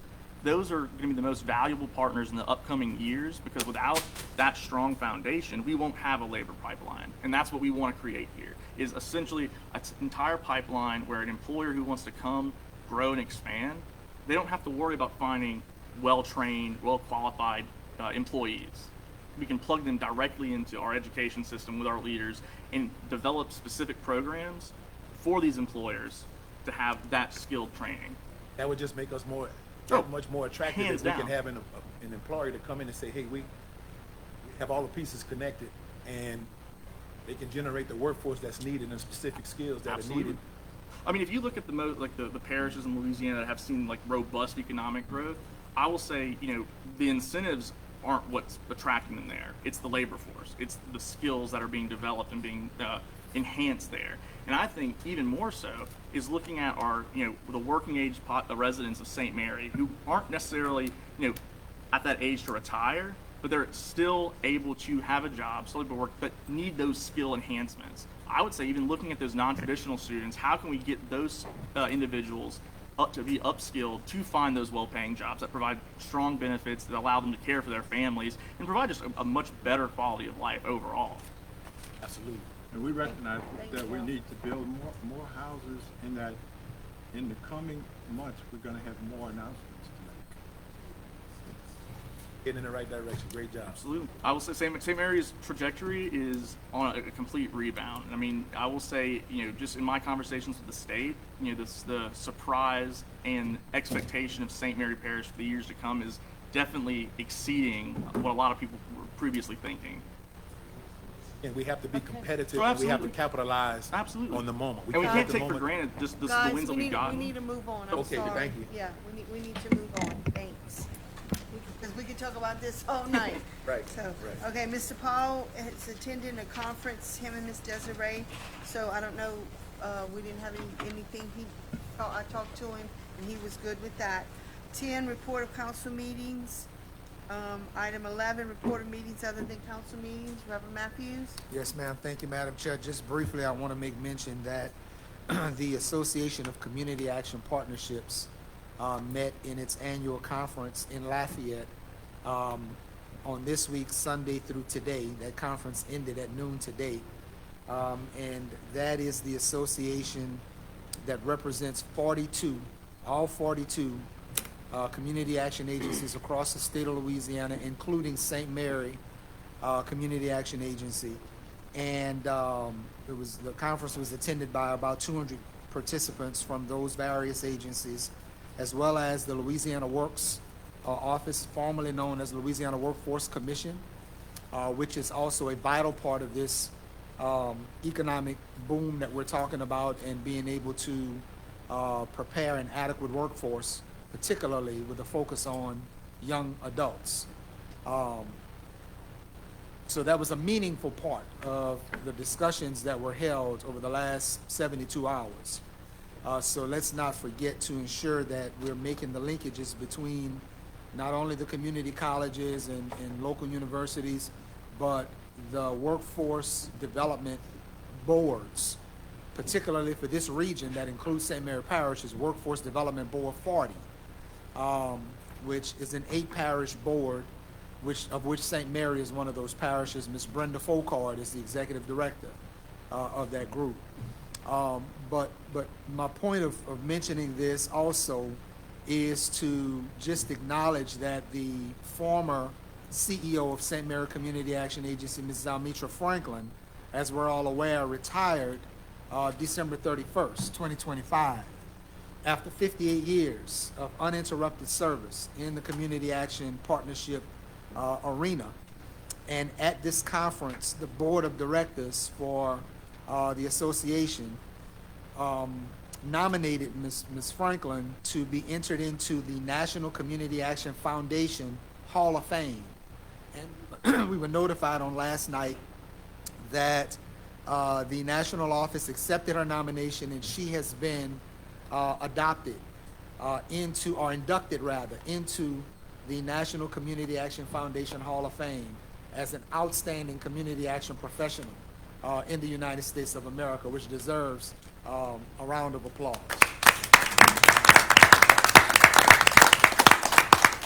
So when you see her, just congratulate her. She's going to be traveling to Washington March 19th for that official induction ceremony at the National Conference in Washington. So, I just want to say March 28th in downtown Morgan City will be the annual Basin Brew Fest. A lot of people are interested in that. I know.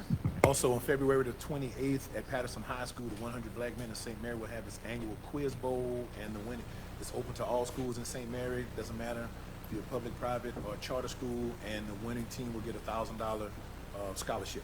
So it's open to High school. All right, moving on to item 12, introduction of ordinances. 12A, for introduction and ordinance prohibiting feeding of stray cats and dogs within the unincorporated areas of St. Mary Parish and imposing penalties for the violation thereof. So moved. By Mr. Adams. Thank you. Next, we have 13B for adoption, an ordinance amending ordinance number 2410 regarding public comment during the parish council meetings. Mr. Hebert? I so move. By Ms. Hebert. By. Second. Discussion. So what we changing? There's no deadline on Thursday? No, No, ma'am. that would be us as council members having the same 5-minute time limit as the public has. Okay. Trying to throw that at me? You talking about yourself? I'm not pointing fingers. Unless the chair so grants additional time. Absolutely correct. Exactly. Okay. Any more discussion? Roll call, please. Charles would like to go home at a normal, decent time for once. Items 12B. Mr. Ina? Yes, ma'am. Is that his yes, sir? Yes, ma'am. Thank you so Yes, much. ma'am. Mr. Olander? Yes, ma'am. Mr. Hill? Yes, ma'am. Mr. Rolfe, he's absent. Mr. Hebert? Yes, ma'am. Mr. Davis? Yes, ma'am. Mr. Duhon? Yes, ma'am. Mr. Adams? Yes, ma'am. Dr. Rink? Yes, ma'am. Mrs. Hidalgo? And Reverend Matthews? I guess so.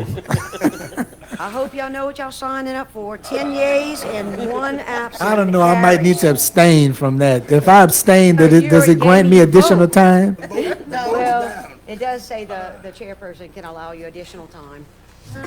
14 resolutions. 14A. 14A is a proclamation proclaiming March 2026 as Problem Gambling Awareness Month in St. Mary Parish. What is your wishes? So move moved. on it. I'll second it then. Okay, why don't we second it by the council? Y'all okay with that? So who made the initial motion? Olander? I did. Okay, Olander, seconded by the council. Any additional, Call? thank you. This is on item 14A. Mr. Olander? Yes, ma'am. Mr. Hill? Yes, ma'am. Mr. Ruff, he's absent. Mr. Hebert? Yes, ma'am.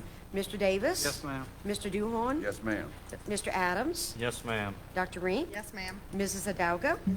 Reverend Matthews? Yes, ma'am. And Mr. Ina? Ma'am. We have 10 yeas and 1 absent, and it carries. Thank you. 14B is a resolution ordering and calling a special election to be held in the parish of St. Mary, state of Louisiana, to vote upon the adoption of an amended St. Mary Parish Home Rule Charter, making application to the State Bond Commission and providing for other matters in connection therewith. What is y'all wishes? We had, right here on behalf of Paul to give us a response. Sam, did he get costs, election costs? Supposed to get election costs? We were still waiting, if I may. Yeah, I haven't heard. We were still waiting to see what's going to all be on the ballot. We don't know that yet. The deadline didn't hit. Then qualifying is tomorrow, Friday, right? For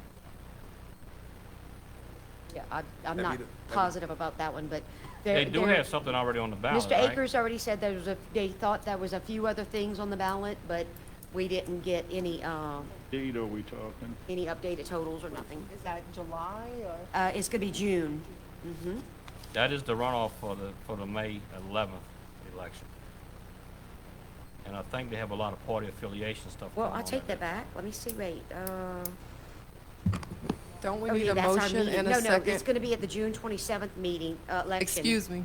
Don't we need a motion and a second before discussion? Yeah, we're not even discussing, we're not even, I so move. thank you. A second. Adams and Dr. Rink, now discussion.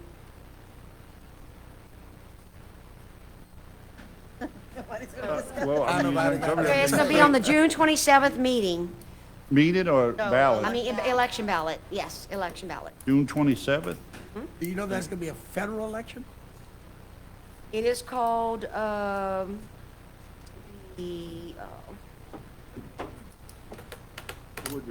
would suspect that it would be because they, It's the primaries, I know that, Primaries. for the parties now.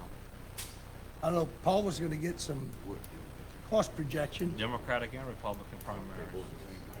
Yep. Now you gotta, yeah, you Democratic party. vote. it's a second party primary municipal general. So the runoffs for the party.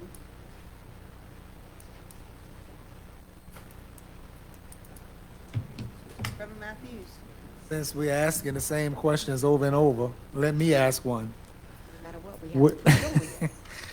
Would we be able to add something to the ballot concerning the charter change or charter amendments in addition to what the Charter Commission? Mr. Hebert might be able to answer that. I think he talked to Mr. Akers.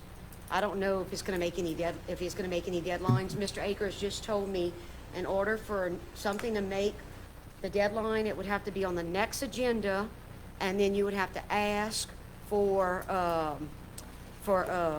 like extensions or something with the state, because those deadlines are all coming up fast, so.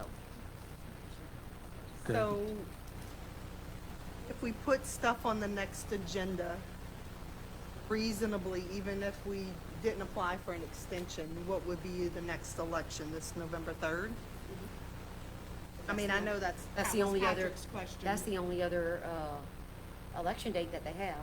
And they made some changes this year, so that's the newest changes. Which is supposed to be a major election with kind of Congressional election. everything thrown in it, which would reduce the cost substantially.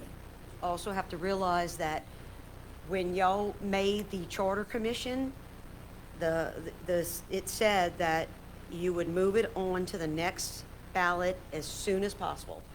So you would maybe be going again, right? Didn't we talk about that statute? We've talked about this. Yeah, y'all can't control what ballot it goes on. The obligation is that it goes on the first available. That's correct. no matter what you do now. So what happens if this does not pass? Old charter remains. Just wasted a whole bunch of money. No, he's talking about the vote tonight. The vote tonight? Oh, I mean, because when we created this ordinance, basically we was Have just to- giving a thumbs up to this, I believe you to have whatever they to, come up with. you have to move forward on the resolution, correct? Yeah, the obligation Just like of, the ordinance. yes, the obligation of the council is to put the document you received from the commission onto the ballot. That's the council's obligation. By state statute. So let me ask, I guess, a technical question. If I give up my right to vote no, You're not right to vote no on what? I'm placing it on the ballot or on the proposal? I'm voting it tonight to approve it tonight instead of approving it in a month. The risk then is that it doesn't get on that first available ballot, which then is in violation of the state statute. Okay? And who would enforce that state statute in violation? Any citizen or entity who would have a complaint feels so compelled to file any documents. Okay?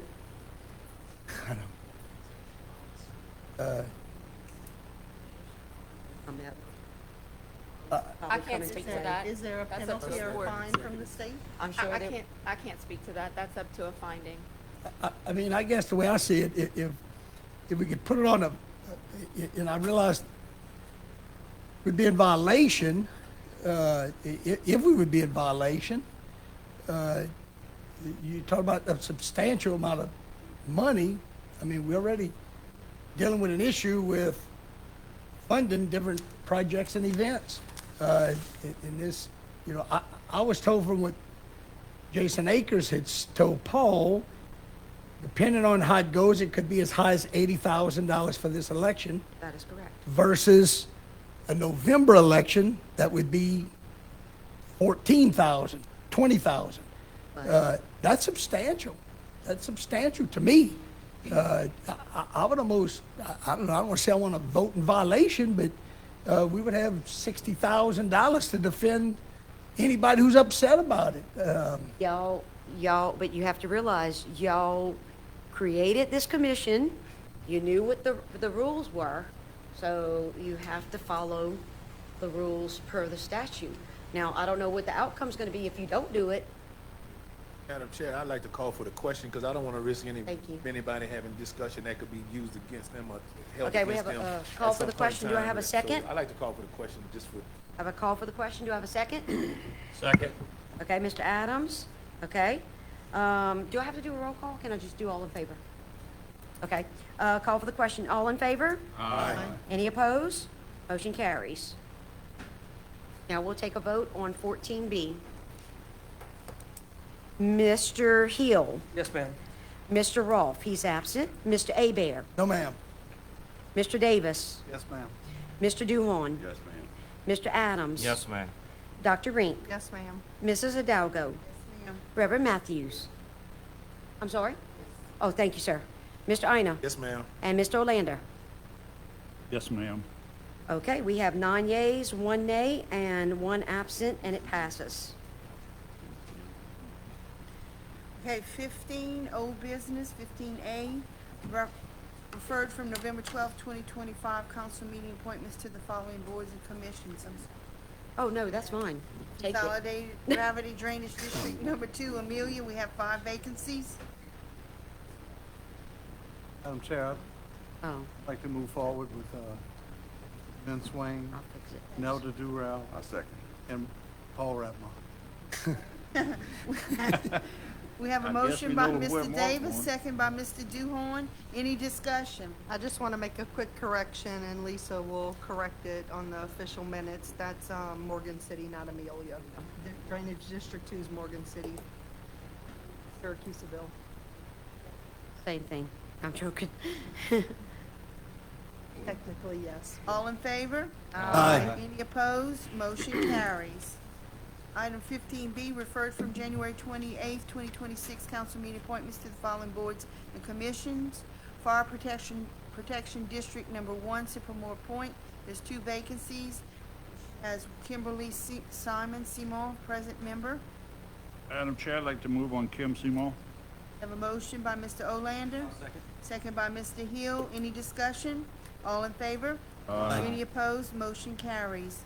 St. Mary Parish Water and Sewer Commission Number 4, Chatsworth, St. Joseph, Irish Bend, Yoakley, Sorrel, Websterville, Sharonton, St. Peter Street, 2 vacancies.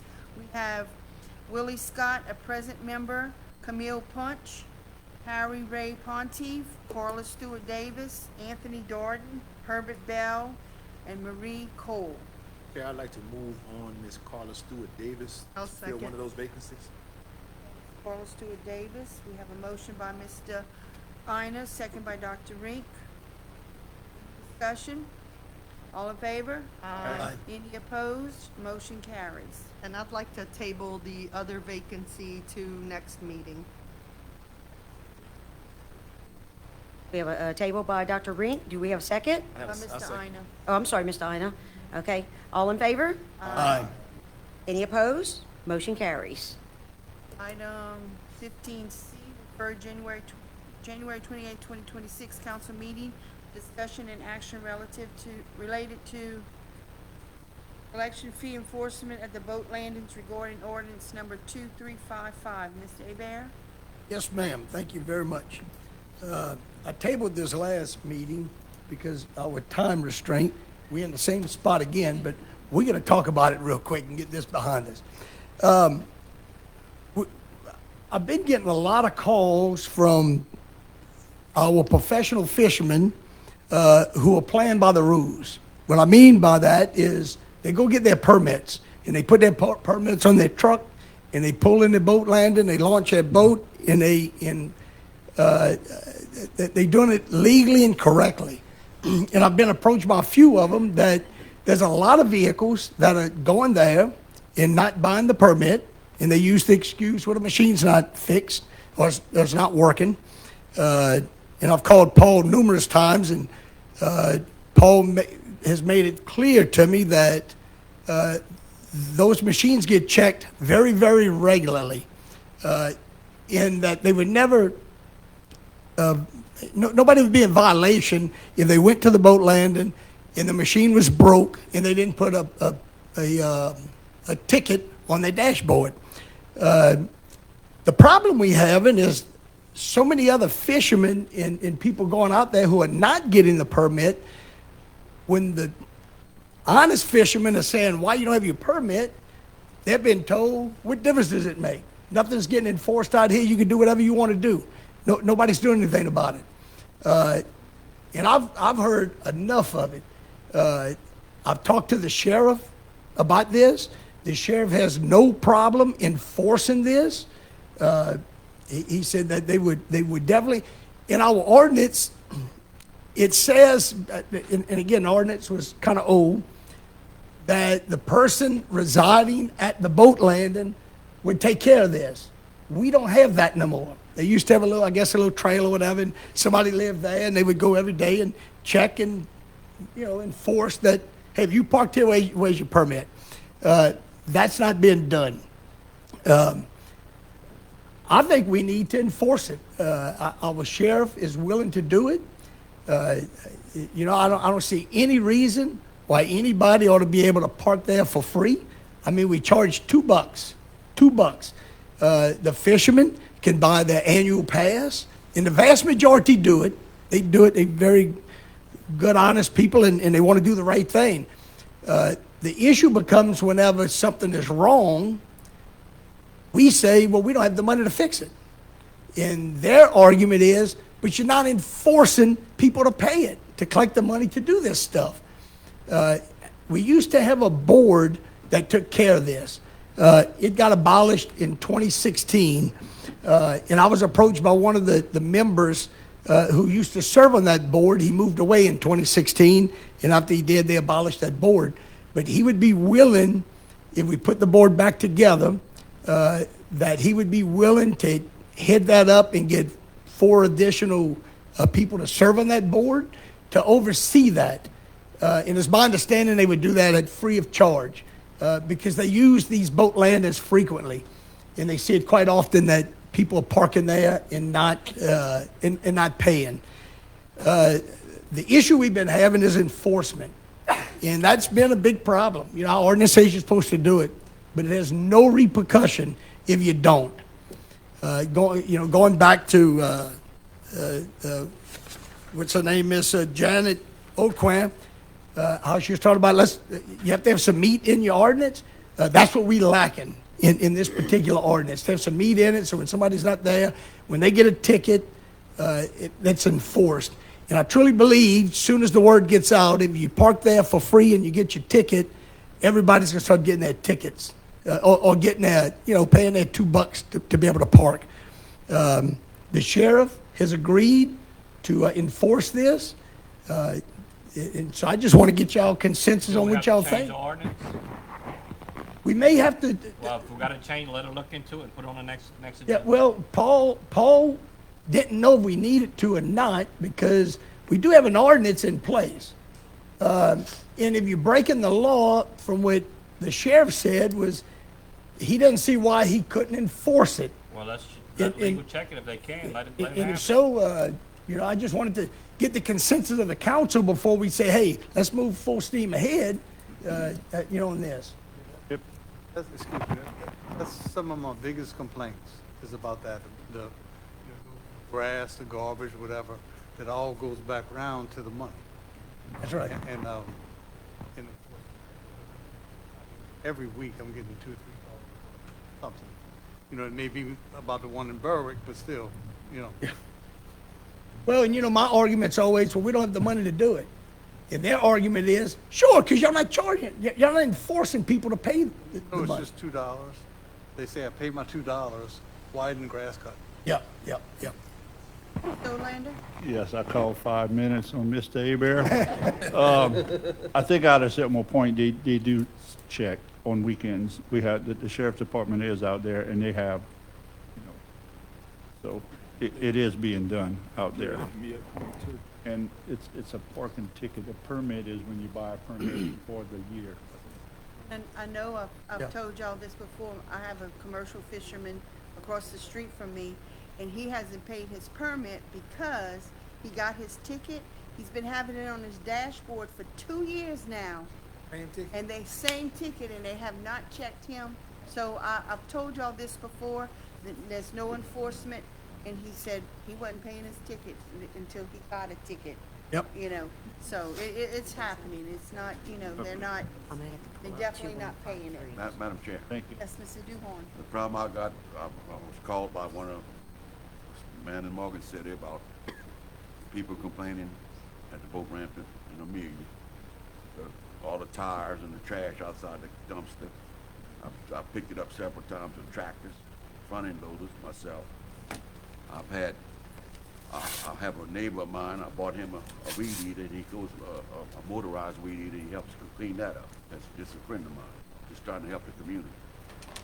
But what I need is more enforcement on who's dumping the stuff there. Because the boats, there's no more boats around, and then during this winter, there's not that many boats, and every time wettest tires come from a camp. Tires don't come from a camp. Thank you. So, Madam Chair, I don't know if it's appropriate for me to make a motion that we have the sheriff enforce parking violations.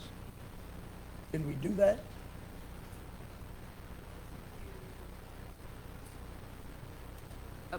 I guess it would be a motion to make a recommendation or a suggestion, kind of like a resolution to them to continue with enforcement.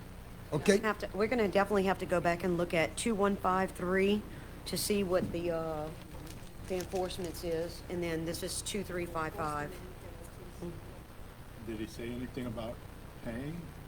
This is 2355. I don't have 2153 with me. Well, if you write them a ticket, they're gonna get something out of it. Yeah, the sheriff department would benefit because they would write a ticket. But that would start solving our problems of people parking there for free. They got a lot of money, we don't have. Well, we don't have Yeah, but if the they- money if to they hire get a- somebody they to get go a enforce it. $50 ticket, and they gotta go pay it, then they still gotta buy the Oh, no, launch fee. that won't cost nothing Well, I for the don't sheriff know. to do it. I don't think the ticket is that high. I don't know what it is. That ordinance, That's the right. 2355 doesn't list the penalties. Right, I'm gonna have to look up 2153. 53. Okay. Yep. Okay, so what you wanna do, Mr.? Make the recommendation that the sheriff department enforces that.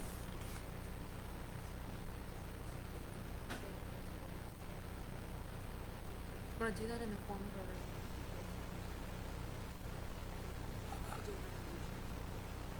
Expand the agenda, well, a, no, he wants to No, do 'cause a he has- resolution on the next.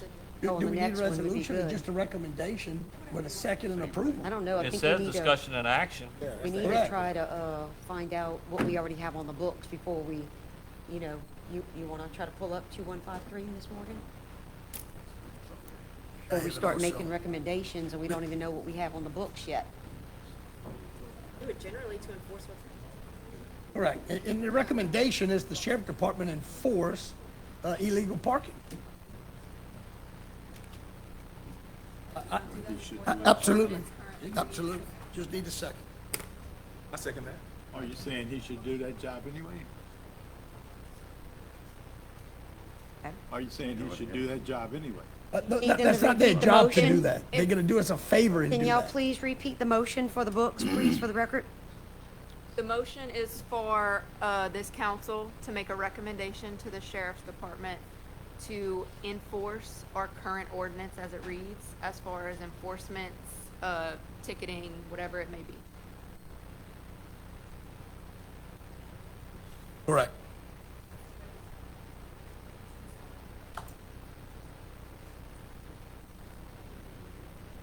Discussion, and we do all in favor?